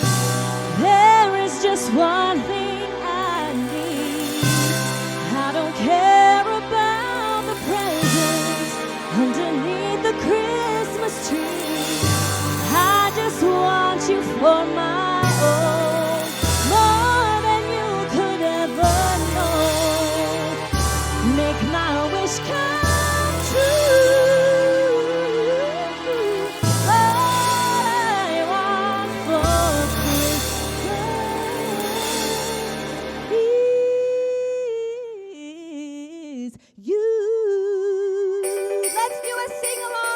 Everybody get on your feet. Here we go.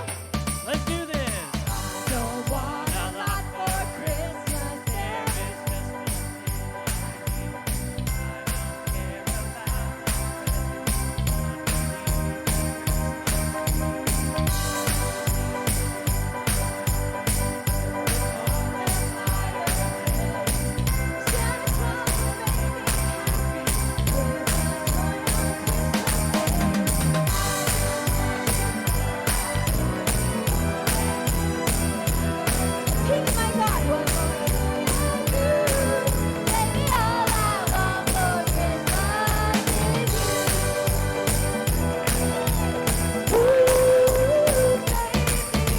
Okay, you guys know this one. Santa Claus is coming to town. Yeah, show your Christmas spirit. So, you better not cry. You better not cry. I'm telling you why. Santa Claus is coming. We hear ya.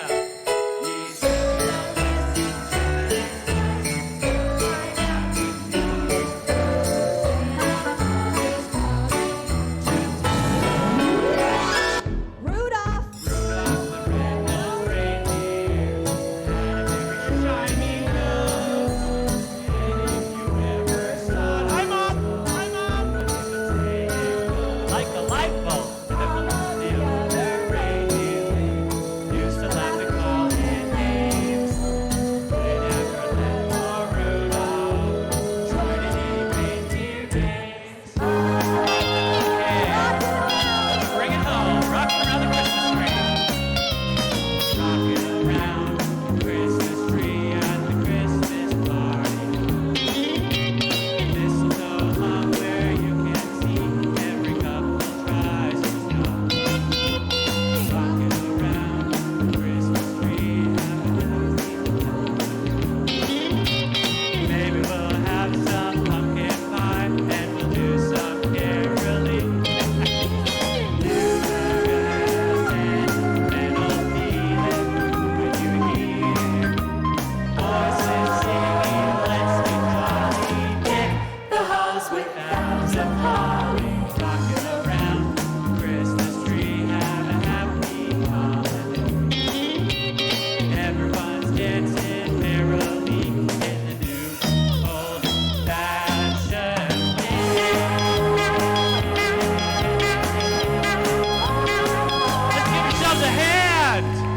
Let's give yourselves a hand.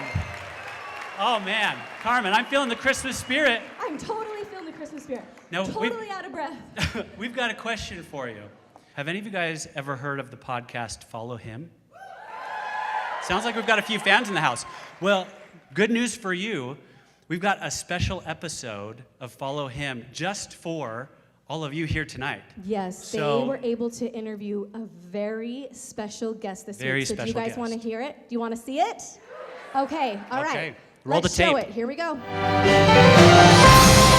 Hello, my friends. Welcome to another episode of Follow Him. My name's Hank Smith. I'm your host. I'm here with my merry co-host, John, by the way. John, it's Christmas. Here we are at Laughing All the Way. We always invite an expert to join us on our podcast, and this week is no different. For Christmas, we have Santa Claus himself, or Dr. Nick. What is your favorite part about Christmas, if we can ask you? You know what, Hank? That's a very good question. I spend all year trying to get ready, and I'm stressed out a lot. But on the night of Christmas Eve, it's peaceful, just flying up there. Just me with my thoughts and all the reindeer. And lots of presents, too. I have lots of presents back there because it's amazing. There are so many good boys and girls around the world. John, I'm guessing a lot of people out there have heard of Dr. Claus, but just in case they haven't, do you have a bio for us? I do. I have to put on my glasses here because all I want for Christmas is LASIK.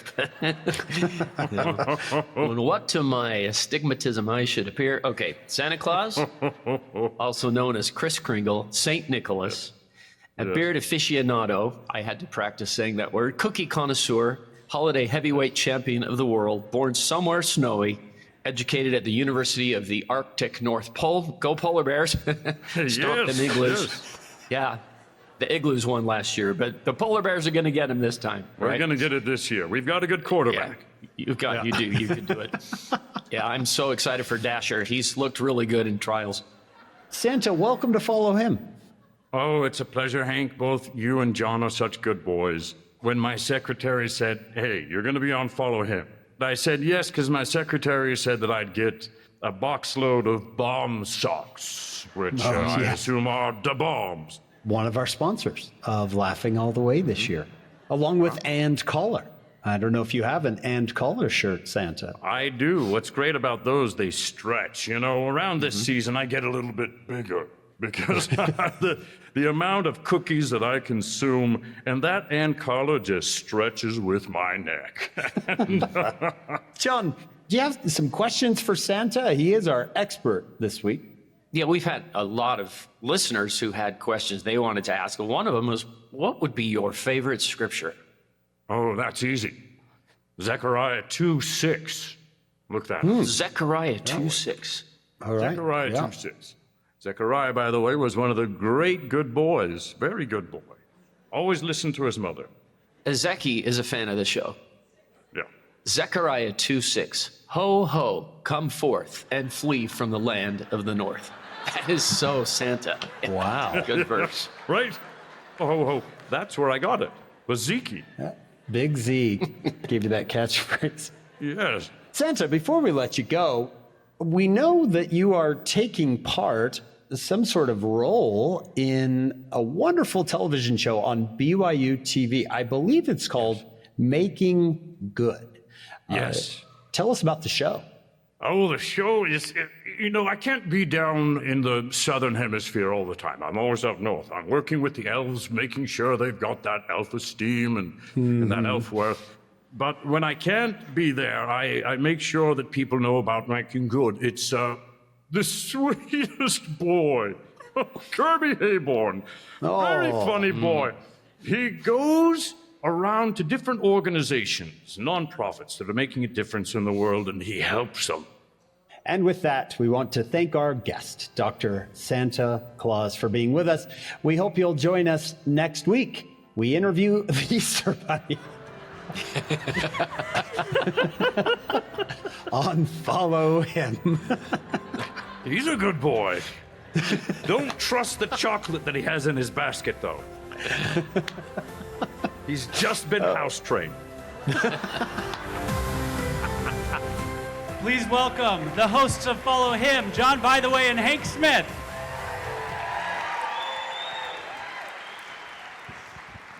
I was listening backstage. Does anybody listen to the show? Anybody here? Thank you. That means so much to us. It means we can keep doing it. Yeah, we love it. We love doing Follow Him. It's been a fun project. Yeah. The kind of a funny story is that I forgot to tell John we were doing it. And so my friend Steve called me and we worked out all the details. And he said, do you want to co-host with? I said, yeah, John, by the way, what's his address? I'm going to send him some stuff. So I wrote down, I forgot to tell John. So he called me or texted me and said, I'm getting a lot of... Getting a lot of Amazons. Yeah, I'm getting a lot of equipment. I think it has something to do with you. And I said, oh yeah, we're doing a podcast. We are? So that was really fun. So thank you for listening. Thank you. Anybody been there for a long time? Anybody been listening for a long time? It really does mean a lot to us. Okay, So, John, we're going to have a little competition between John and I. Right. John and I, this summer, we put together the joke book. We had no idea what to call it. So we called it The Joke Book. Now, you can get one outside, and usually I hate selling my own stuff, but this is hilarious. This is really good. Like, the other stuff we've written is pretty bad, but you can get it at the DI, right? You can usually find my stuff right next to the John By the Way wall. All right. I think they have a wing of the DI. By the way. We have a wing that we do. Yeah, they just call it By the Way. It's like, Clever. they Okay, never heard keep that going, one. Hank. Yeah. Okay. So this is how this is going to work. Well, first, we wanted to share with you some pickup lines, because some of you struggle. John, you know what? Before we move on, did anybody know who that was? Santa Claus right there. Santa Claus's helper. His name's Kirby Hayborn. And of all of our shows we have this year, only one has Kirby Hayborn in the audience. So Kirby, just give me a woo woo. Where are you, Kirby? He doesn't get very good seats. Kirby is here. We love you. Trish, Gwen, we love you. And the rest of Kirby's family. I don't know who else came with him. Okay. I love these, Hank. And please, people write us and say, where do you get all your jokes? Well, we just stuck them in here. The joke book, That's it. I like this. Okay, pick up pick up lines first. Okay, I'll go first. Ready? Okay. Is your name Faith? Because you're the substance of things I've hoped for. Oh, that's beautiful. Gwen, we had to give Gwen Hayborn one of these so she could get a boy. Hey, girl, you must be the right because I choose you. Oh, that's good. I like this one. Are you the sword of Laban? Because you are exceedingly fine.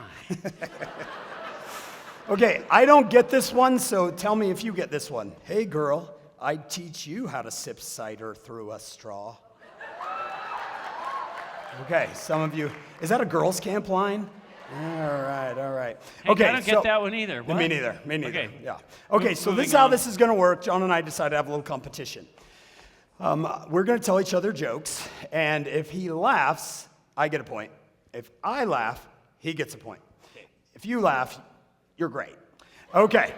You laugh, we'd appreciate it. Yeah. Right. And it's going to be like the first one to 3 or something. Is that okay? Okay. Okay, you got to stand over here. All right. All right. Okay. Okay, do we have to look eye to eye, do you think? Yeah, I don't know. Okay. Okay. Eye to eye. Okay, eye to eye. Eye to eye. Here we go. What do you call? He's trying to get me to laugh already. What do you call two octopuses that look the same? Identical.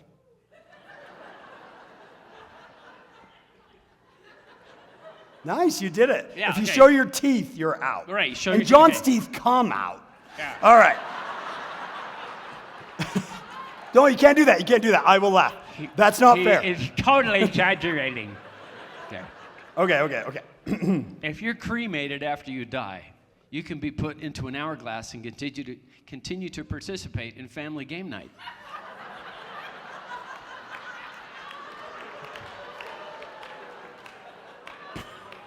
That is awful. That is awful. That's really bad.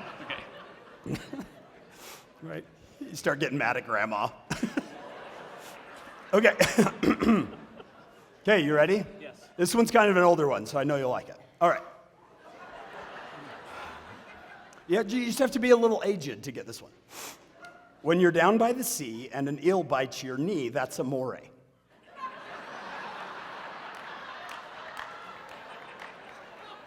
You are good. I am not that good at this. Okay, I marked a couple more. Okay, it's your turn. I've decided I will never get down to my original weight. After all, 7 pounds, 5 ounces is just not realistic. That one's not that funny. I can do it. Okay, I've got you on this one. Who's knock knock? I almost started with who's there. Who's there? Sorry. Oh, knock, knock. That kind of counts. I think that kind of counts. No. Okay. Okay. Okay. Okay. Knock knock. Who's there? Panther. Panther who? Panther, no pants. I'm going swimming. Yes. Okay. I think I've got two that are going to beat you. All right. Okay. I've got one. Okay. I'm writing a book about all the things I should be doing in my life. It's called an ought to biography. Yeah, that's more of a groaner than a laugher. That's like a... I got this in the bag.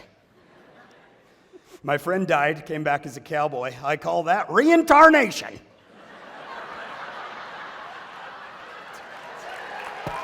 Reincarnation. All right, you like, I okay, gotta find okay. another one. Okay. I marked a few. Now my marks aren't working. So I did that one. Is it my turn? It's your turn. Well, wait, hang on. Wait. I marked a good one. These earth tone Post-its are beautiful, though. Okay. Go. Okay, you ready? Wait, is it my turn? No, it's mine. Oh, okay. Is it mine? Yeah, it's yours. I have enough money to last the rest of my life. Unless I buy something. It was the delivery. That's not a funny joke, but you delivered it well.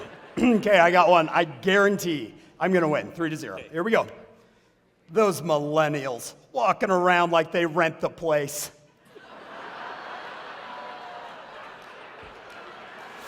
I probably offended a bunch of millennials, but they didn't even pay for their tickets. Their moms did. All right. Sorry. Okay. Speaking of communication skills. Okay. I think it's like 2-2, so Yeah. This is the last. I accidentally last one. passed Plus- my wife. I accidentally passed to my wife a glue stick instead of chapstick. She's still not talking to me. No, that was not funny. I forgot the game. Come on, that's content communication. That Come was- on, Hank. All right. I wonder if I ran out. Okay. I'm just gonna have to go for the win. Oh, please be good. Please be good. All right. Someone's done. Yes, Lord. All right. Okay, this is it. If you don't laugh on this one, you win. Okay. I got one. Stop. Okay, I'm ready. Okay. It was sad and disappointing the day I discovered my universal remote control. I can't do it. I I'm laughing at my own. I saw this one. My universal remote control did not, in fact, control the universe. All right. Okay, I think I've lost, but you can tell your last one. Are you from EFY? Because I'm especially for you. That's it, ladies and gentlemen. We are done. Now is the pickup line. Okay. I want to do just a quick introduction. I love to pick on John, but honestly, how many of you have listened to a John By the Way tape, a book, or anything else with your family? Unbelievable amount of influence. His wife Kim is here. Kim, where are you? His wife Kim is here. She's the best part of John by far. By far. When I came onto the scene, I started speaking a lot, and the only reason I was able to do what I did is because the road had been paved by John By the Way. He just really had done so much. So I'm very excited, honestly, in my heart, to introduce you to the great, the legend, John By the Way. Go ahead, Thank John. you, Hank. Wanna take that? That's very nice. Thank you. Brent, can you help me out here? The amazing Brent is back. Give him a welcome.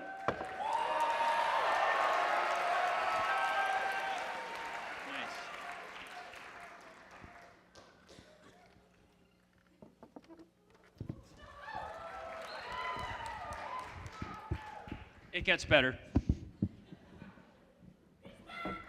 Hey, Brent's back.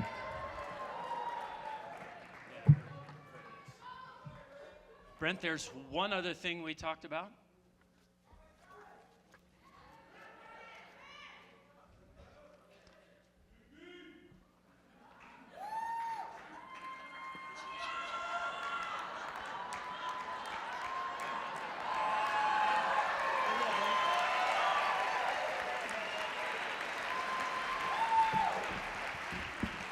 Trying to get them to change that name forever.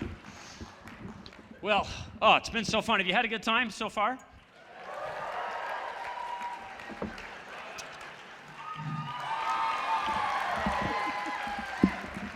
Got these all set here.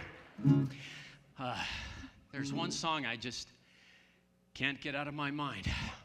Jennifer the Winter Pony. I'm trying to, but got my first guitar. Guitars were just hanging around our house when I was growing up. We just had guitars and stuff, and usually my brother and I, we didn't play them. We used them to play tanks, stuff like that.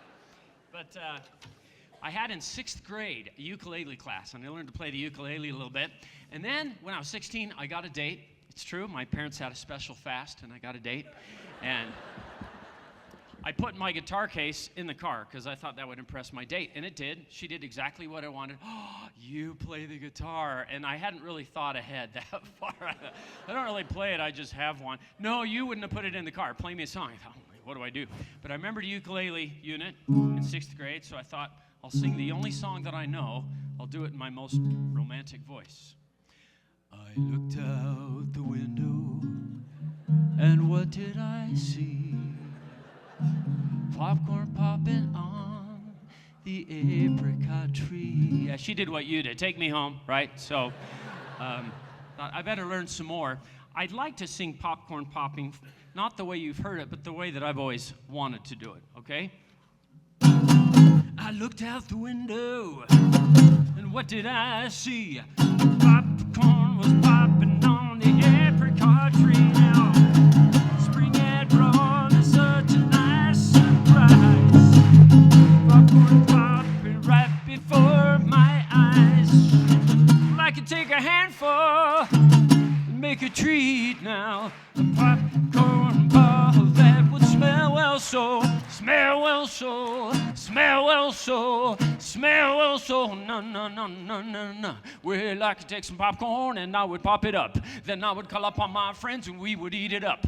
There's popcorn popping in the air and popping on the ground. Where there was so much popcorn, I think I'm gonna drown. Well, I could take some popcorn and hide it in my locker. And I would have more popcorn than over Redenbacher. Well, I could take a handful and make a treat now. A popcorn ball that would smell well so, no, no, no, no, no, no. Sweet!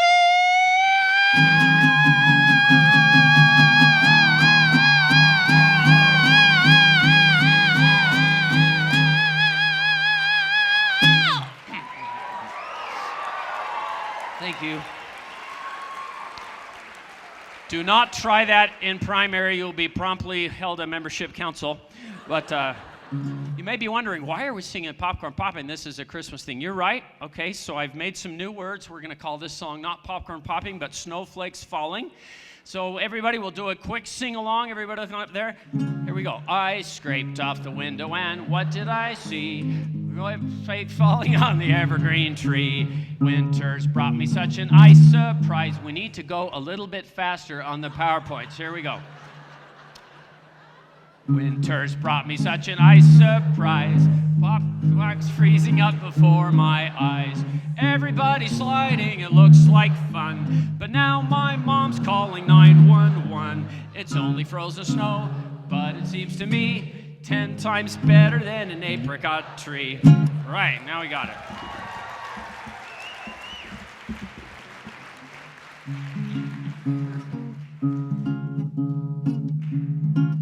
Are we having issues? Let's see. I sit there.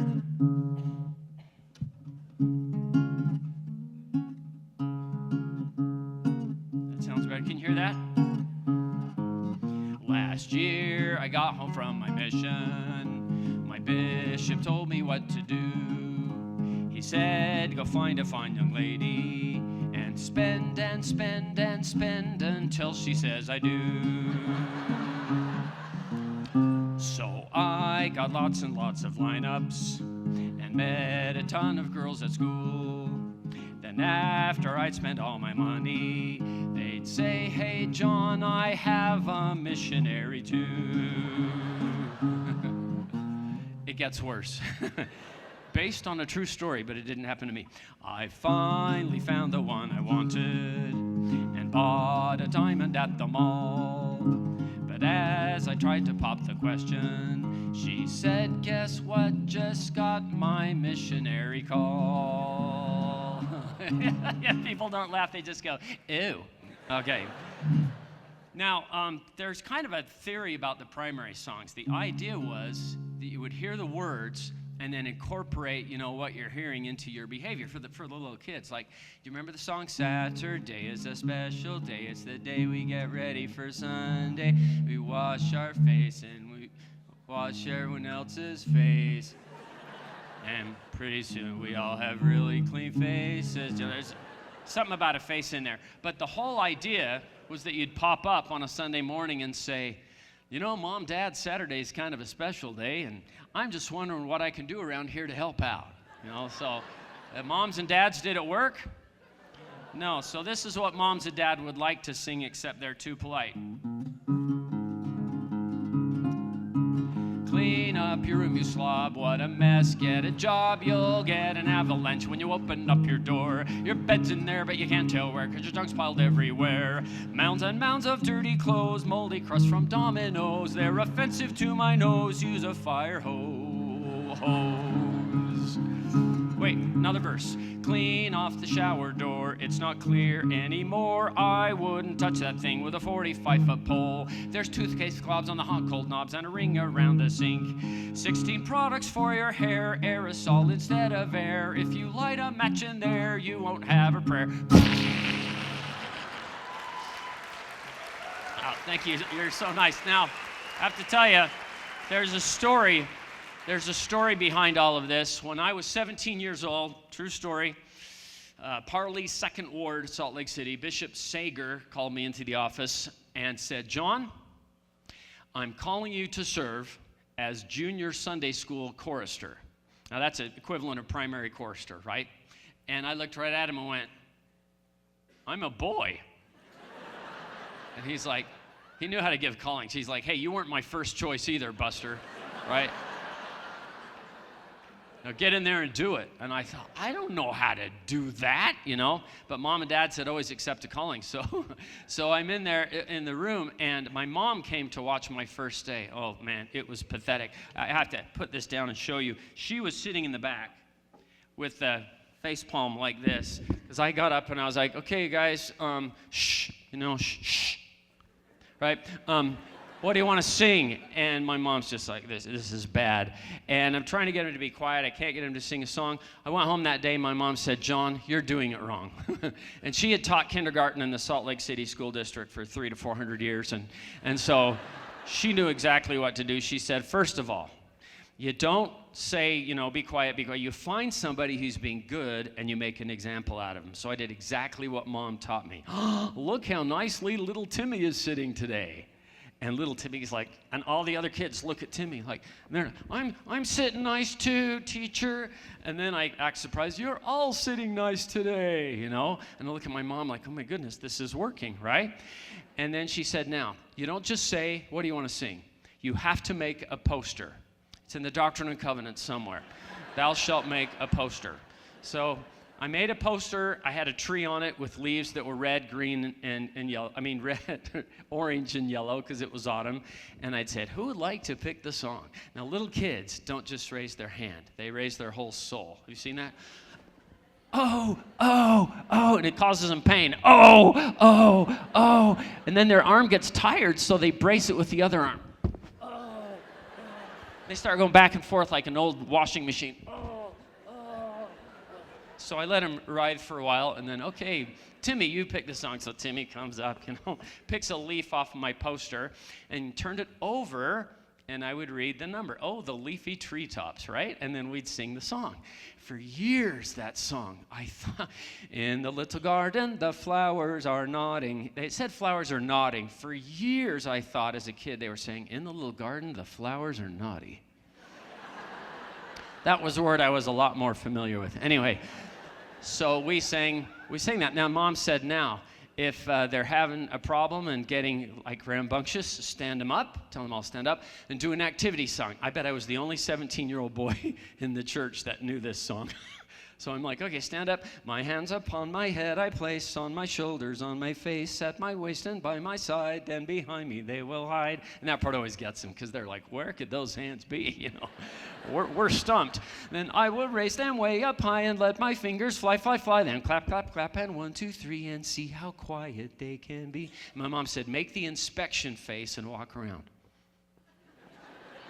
Like you're seeing how quiet the hands can be, right? And all of it is just work, and I thought my mom is brilliant. And then she said the other thing is, the front of the hymn book has a very beautiful, flowing way of leading music, right? She said, don't do that. The kids will think you're swishing flies, right? Don't do that. She said, use the high-low method. I call it the high-low Karate Kid method, right? Jesus came to John the Baptist in Judea long ago. So that's how you lead the kids with the high-low method. All of it worked. It was amazing.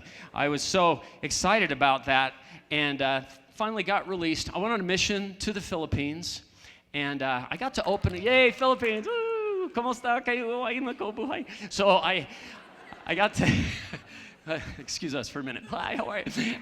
I got to open a little town called Binalonan in Pangasinan, and we had no church. It was just our house. We rented a house so we could have church in it. So I'm with Elder Lewis. We visit all these families during the week. We're ready to invite them all to church on Sunday morning. We go to the house, and they're either hiding inside. You knock on the door, and you see them boom, hiding behind the couch, or they were empty. Nobody was there. So we just thought, this is going to be kind of a long Sunday. Walking back to our apartment, or our house, and I said, so if you give a talk, I'll listen. If you fall asleep during my talk, I'm not going to give it, okay? Thinking, how are we going to do this? We turned the corner to our house. There's like 35 people in our house. And all the excitement just came back. And I was like, oh, what are we going to do? You want to give a talk? Yeah, I'll give a talk.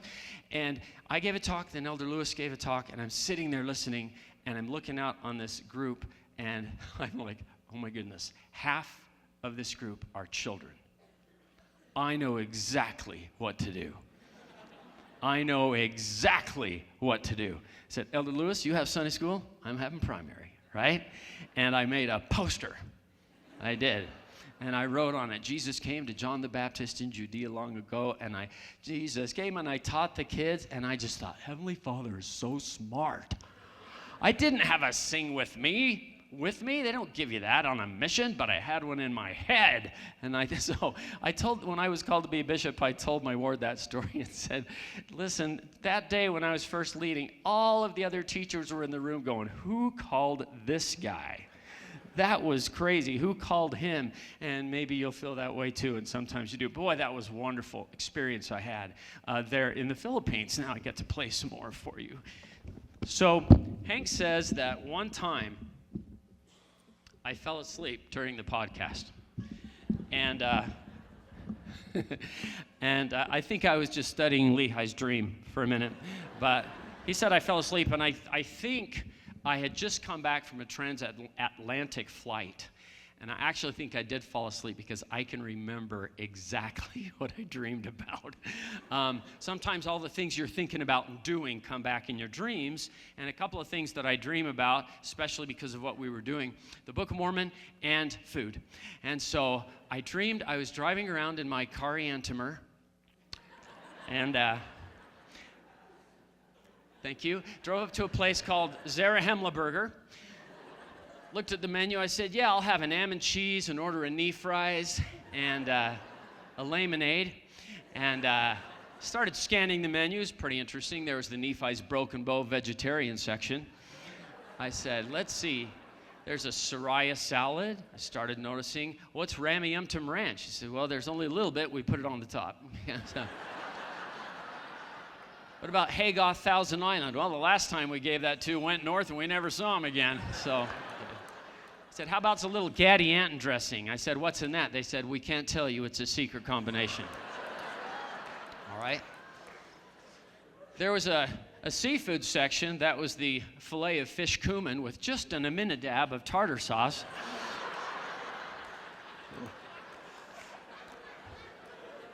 That's a name in the Book of Mormon, Aminadab. He had to invent it, right? Just an Aminadab. I love doing that. And then there was the Promised Land breakfast. I was like, what's that? Well, it's a there's a Brother of Jared breakfast burrito. I said, what's that like? They said, it's peaked at the ends and tight like unto a dish. Let's see, how hungry am I? I said, how big is that? They said, it's the length of a tree. I was like, wow. Not quite that hungry. I think I'll just have the almond cheese, the order of knee fries, and the lemonade. Well, maybe I'll have a Lemuel lime. And they said, do you want a small, medium, large, or our 44-ounce Waters of Mormon? I was like, oh, I'll just have a large. I love your laughter. Follow me everywhere I go, okay? Whoever you are right there. Please, I'd appreciate it. So I said, okay, may it come to pass that you will pull forward. We accept the Amaron Express card, and we just begun accepting Apple Pay Horon. I pulled forward, they said, oh, and along with your meal today, you get a free Captain Moroni exercise DVD. I was like, oh, really? Captain Moroni exercise? Yeah, what are the exercises? Well, there's the Samuel the Lamanite arrow dodge. Okay, there's the Nephi shove off for the promised land. One of my favorites was called the Mahonri plug the hole, open the hole, plug the hole, open the hole, plug the hole, open the hole, plug the hole, open the hole. That's kind of a head, shoulders, knees, and toes version for the Jaredites. And then, of course, there was the Shiz headless push-up, right? So those were great. Oh, Hank is right. I did fall asleep during the podcast, but I learned a lot of exercises that helped to strengthen the abdomini hawes. So, let's see. I learned some. You're so nice. So many songs that I learned the first part and never finished. I'm kind of embarrassed about that. Finishers wanted, right? But sometimes I learned a lot of songs I never finished. You know, I got to do something once that, since we're talking about how old I am and everything, who remembers the Smothers Brothers? So I got to open for the Smothers Brothers once in Layton, Utah. And they had slides, but it was an outdoor theater, and they needed to stall for the sun to go down. The Layton theater people called me, and so I came up there and did this kind of same routine, and the Smothers Brothers had no idea what I was doing. But I stole a couple of their jokes for tonight, okay? Here's a couple. Soap, soap, soap, soap, soap, soap, soap. I just thought I'd sing a few bars. That was one of theirs. Try to remember.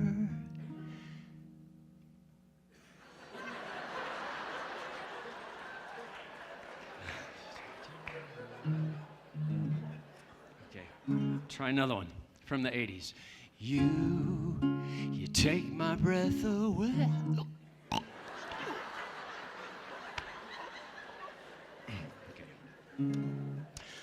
Born free, my dad was a doctor. Kind of a little healthcare joke there for you. If the world should stop revolving,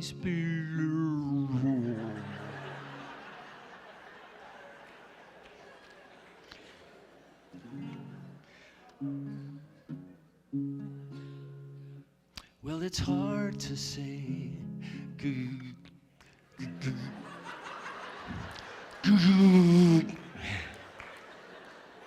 It's hard to say that. I'm just a guy who can't say.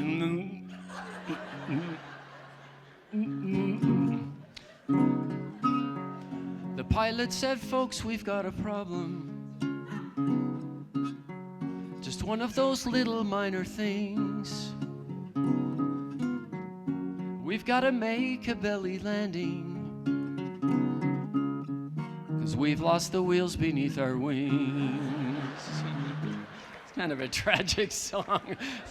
It's like pushing Jennifer in the oven, right? So, anyway.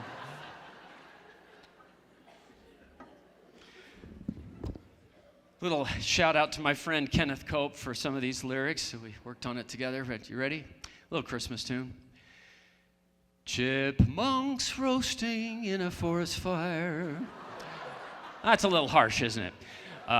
Chipmunks fleeing from a forest fire and getting home safely and having a nice meal which will nourish and strengthen their bodies and do them the good that they need. And sleeping soundly so that no harm or accident will come upon them. Right? Is that better? Jack Frost dripping off your nose. You'll find Carol being shunned by the choir 'cause she spilled eggnog on her clothes. Everybody's nose starts running when the winter comes, which makes those Kleenex people smile. 19 watts for each bulb on the tree will burn a gigawatt tonight. They say that Santa's run away since all the elves have gone on strike for higher pay. And every little kid is gonna sigh when he hears Christmas been postponed till mid-July. And so I'm messing with this simple song because it's kind of what I do. Although it's been said many times, many ways, Melikimikimaka to you. Oh, I'm not done. There's more. The refrain, this just in. Now Santa's looking for his sleigh, but there's an Amazon delivery in the way. And all the Uber cars went to the park to watch some Hallmark Christmas movies in the dark. Okay, true confessions time. Who watches Hallmark Christmas movies? Right. Who figures out the plot in like the first 5 minutes? See those two fighting? They're going to be kissing by the end of the movie, right? Okay, I watch them too. Where was I? And so I'm stalling on this simple song because outside it's -2. Although, it's not that cold. Although it's been said many times, many ways, Mary Poppins. Wait, that's not it. Betty Crocker. No, that's not it. Merry Christmas to you. Okay, that's the end of that one. You're so nice.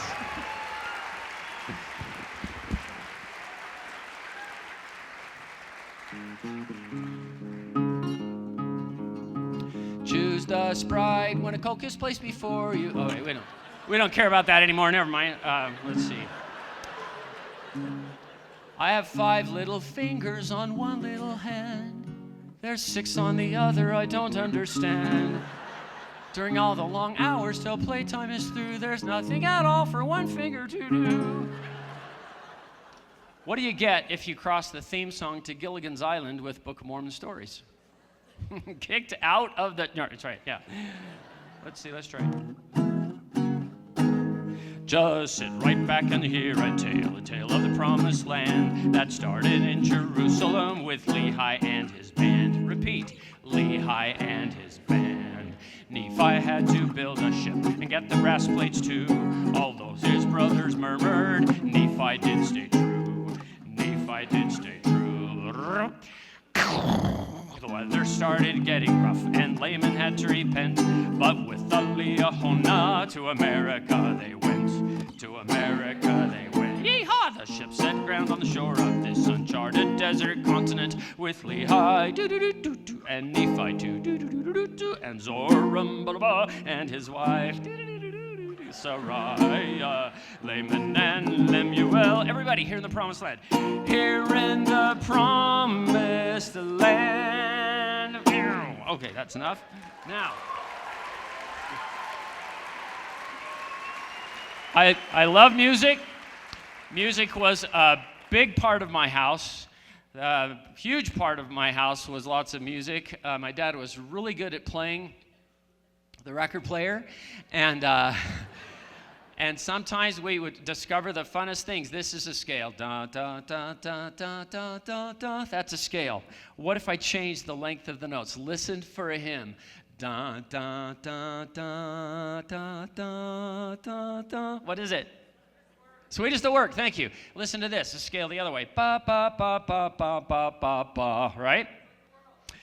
Ba, ba, ba, ba, ba, ba, ba, ba. Right, for 10 points in a commanding lead. That's joy to the world, right? Well, Hank jokes about how old I am. I want to show you an ancient artifact we had at our house, okay? This is called a record. This is called a record, also known as an LP. What does that mean? Lone Peak? No. Long play. This is actually a double album. There's 2 records in this baby. And how fast did the turntable turn to play one of these? 33 1/3. Long play, 22 1/2 minutes. Wow. Okay? But if you take both sides, it's about 45 minutes. My mom was a member of the Tabernacle Choir, and she sang on this album. So we had it in our house, and we used to listen to it. Now, in a record, have you ever heard somebody say, "You're like a broken record"? Why do they say that? Because if you scratch it, it'll do something like this, it'll do something like it, it'll do something like it, it'll do something like this, it'll do something like it'll do something like this. So if you are not, if you're a content listener and you say, "Would you like to go out with me?" and she says, "I'm really busy tonight," then you get like a broken record. What about the next night? And what about the next night? What about the next night? What about the next night? What about the right? So that's why you have to say, "I'm not interested in going out with you." But anyway, that's what that phrase means. You're like a broken record, right?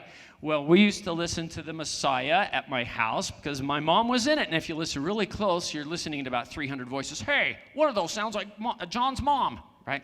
No, not at all. You just heard the choir. Has anyone ever participated in something called the Messiah Sing In?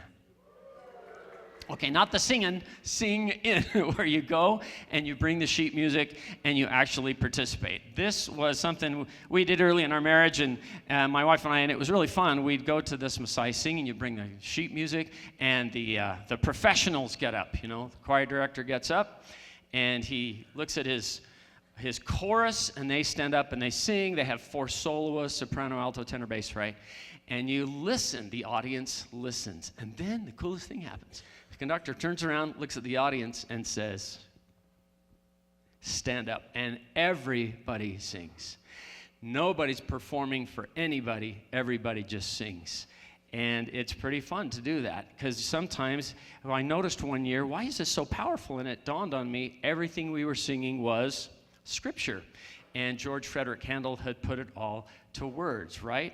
And so we're singing things like everybody, "For unto us a child is born, unto us a son is given, unto us a son is given." Then the higher ones, "For unto us a child is born, unto us a child is born." And the really good singers start doing that whole thing, right?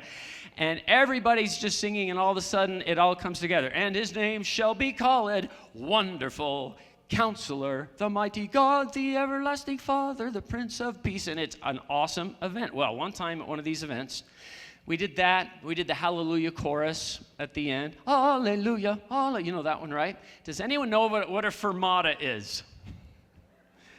That's when the conductor stops everybody. Hallelujah, hallelujah, hallelujah. He's not doing this one. Hallelujah, hallelujah. And he stops, and everybody waits. And then he brings everybody in. Hallelujah, right? Well, we stopped at the Hallelujah chorus at that fermata. Hallelujah, hallelujah, hallelujah, hallelujah. And my father-in-law came in a little bit too early. And about 2,500 people went like that. And so if you ask him now, he's here, he says, "I soloed with the Utah Symphony." And he did. And yeah, give him a hand, everybody. He soloed with the Utah Symphony, right? But the best thing, he allowed me to marry his daughter. So I love my father-in-law. Anyway, the coolest thing happened. I did not see this coming. At the end of the concert, the conductor had the orchestra or the choir stand up, and we all said, "Yay, you're the best. You guys are so awesome. Thanks for sharing your gift." And then he had the orchestra stand up. "Yay, thanks for playing. Thanks for practicing so hard. That was so beautiful." And then the conductor turned and looked at the audience and said, "All of you, stand up." And we did, and the chorus clapped for us, and they had that look on their face like, oh, bless your hearts, you know. You did your best, and which was pretty cool. And then the best thing, I did not see this coming. The conductor gathered up the sheet music on the score, and he held up the score of Handel's Messiah. And that was the biggest applause of the whole night. And we weren't just applauding for the Messiah, but for the spirit of the Messiah that we felt that night. Now, we know, and I know, I have friends personally, personal close friends here tonight who have had a very difficult year. And I know that they could probably use more than just laughing. And we know where to go. For unto us a child is born, unto us a son is given. And there's hope, and there's healing, and there's forgiveness, and there's joyous reunions ahead because he came. I love what President Monson said. If you want to understand the spirit of Christmas, just remove the last syllable, and it becomes the Spirit of Christ. So when we hold up the Messiah, we really hold up that Spirit and feel that. And that is, without that, we wouldn't have Christmas. Did you have fun tonight? Did you laugh? Did you feel some joy? Okay. I need a clicker. Where's Brent?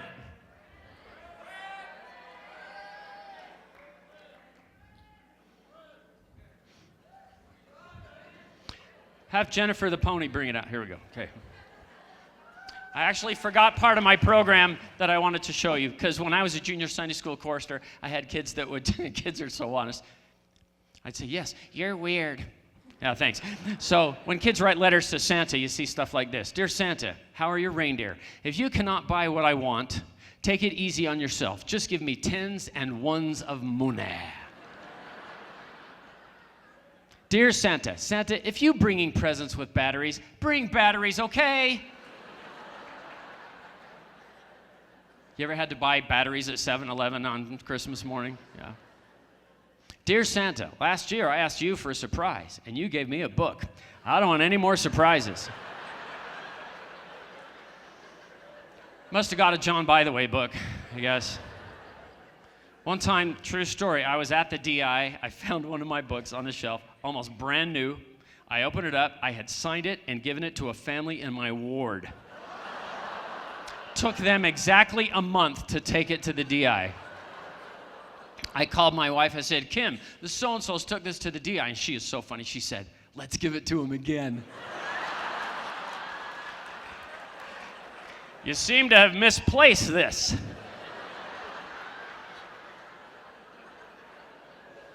Next time, use a donation box that's not in the same boundary as our ward, right? Dear Santa, what I want for Christmas is a stuffed chicken. Clearly, the billboards have been working. Eat more chicken. How are you? I'm good. Here's what I want for Christmas. http://www.amazon.com/. Can you see Santa with his glasses trying to type that in, right? You get one letter wrong, right? Instead of a Lego Eiffel Tower set, you get 3 crock pots and a leaf blower, right? So, ho, ho, ho, dear Santa, I appreciate your hard work. I think you should take a break and watch this movie. I love this one. There's times when all of us need to take a break and watch this movie. This is my favorite. You better bring my pony this year, or there will be consequences. What is that thing? You thought Jennifer the Winter Pony was scary. What is that? It's like a haunted gherkin or something. Anyway, I'm glad that kids are so honest. My goodness, we've had such a fun time being with you tonight. Let's do one more song before we go home. Should we do one more song, Carmen? Okay. Let's do it. Let's bring everyone out here. Hey, thank you so much for coming out. Did you guys have a good time tonight? We hope you did. Thank you so much to Skyridge High School AV team. You guys did awesome. Thanks to our sound guys. Thank you to our sponsors, Bomb Socks and Collar, Ivy City Co. Shout out to Santa Claus, Kirby Hayborn in the audience. We love you. Yeah, the kids from Skyview High School who helped us with Sky the sound. Ridge. We don't say Skyview. Well, watch that. You got to say those right, or you get pelted with stuff. Yeah, you do. Say it again, Carmen. Sky Ridge. That's what I said. The kids from Sky Ridge high school that helped with the sound. Thank you up there. Thank you Mark. so much. And Mark brought his actually accordion, can yeah. play this, I've heard. Hey, let us sing with one accord. Ian? Mark. Okay, All right, well, here we're we go. going to find out, right? Let's If see. we're gonna do the song, we gotta do it right? All right, Here we go. hit it, Ben. Let's go. Wow.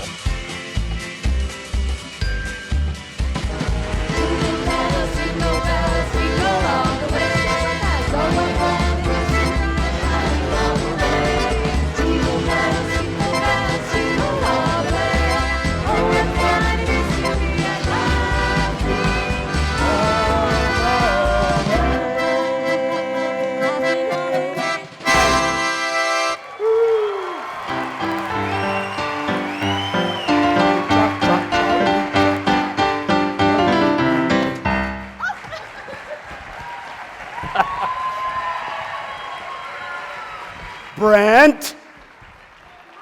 Brent, come on! Brent! Do the dance. Thank you.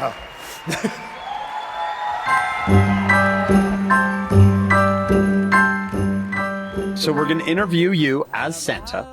Okay, with a beard and everything. He lives with Mrs. Claus in the North Pole and claims all of the children of the world.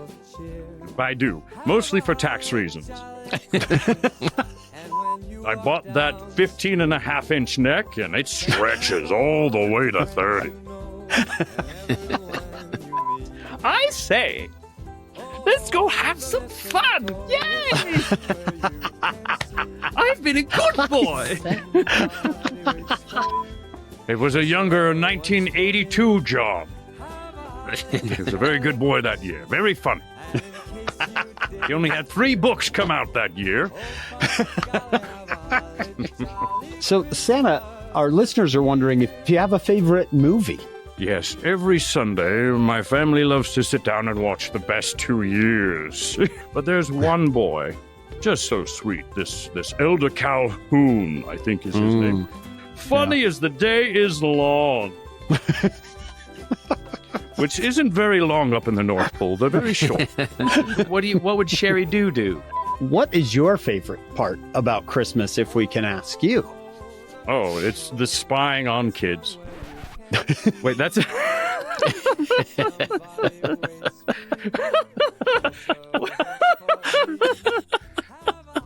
I had a very troubled childhood. And I think I'd just like to give a little shout out to my very good boy, Jake. Let's laugh. Because this is laughing all the way. Shalom! Sorry, I'm trying. You guys, I'm trying. And every station, every workshop, every table, we always have a camera that's rolling. And you can look into it and do a funny face, or you can do whatever you want. I mostly have that to make sure that nothing gets stolen. We had something that happened in 1753 where there was a big shipment that was stolen, and since then we have a lot of closed circuit cameras, so we don't want it getting out. But since those have been installed, they've been very, very good. Okay. Let's wrap it up, Santa. Yes. Oh, Hank, you slay me. Hank, you are funny. Oh, I banter between you two with these Christmas-based puns. You should have a show. Yeah, we've been thinking that for a couple of years now. We got to put something like that on. I would love to say to everybody, Merry Christmas to all, and to all a good... what's my line? Is it grief? No, good grief. No, that's Charlie Brown. Merry Christmas to all, and to all a good... Good Samaritan. He's in the Bible. What? Merry Christmas to all, and to all a good... Oh, night! That's it! Hey, could you do,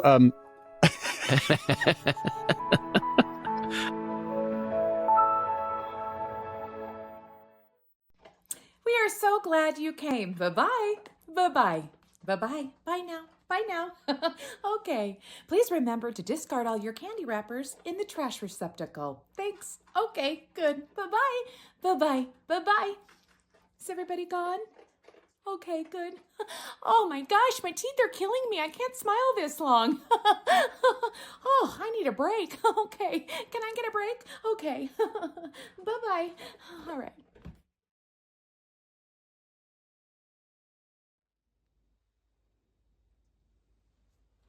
You're still here? It's over.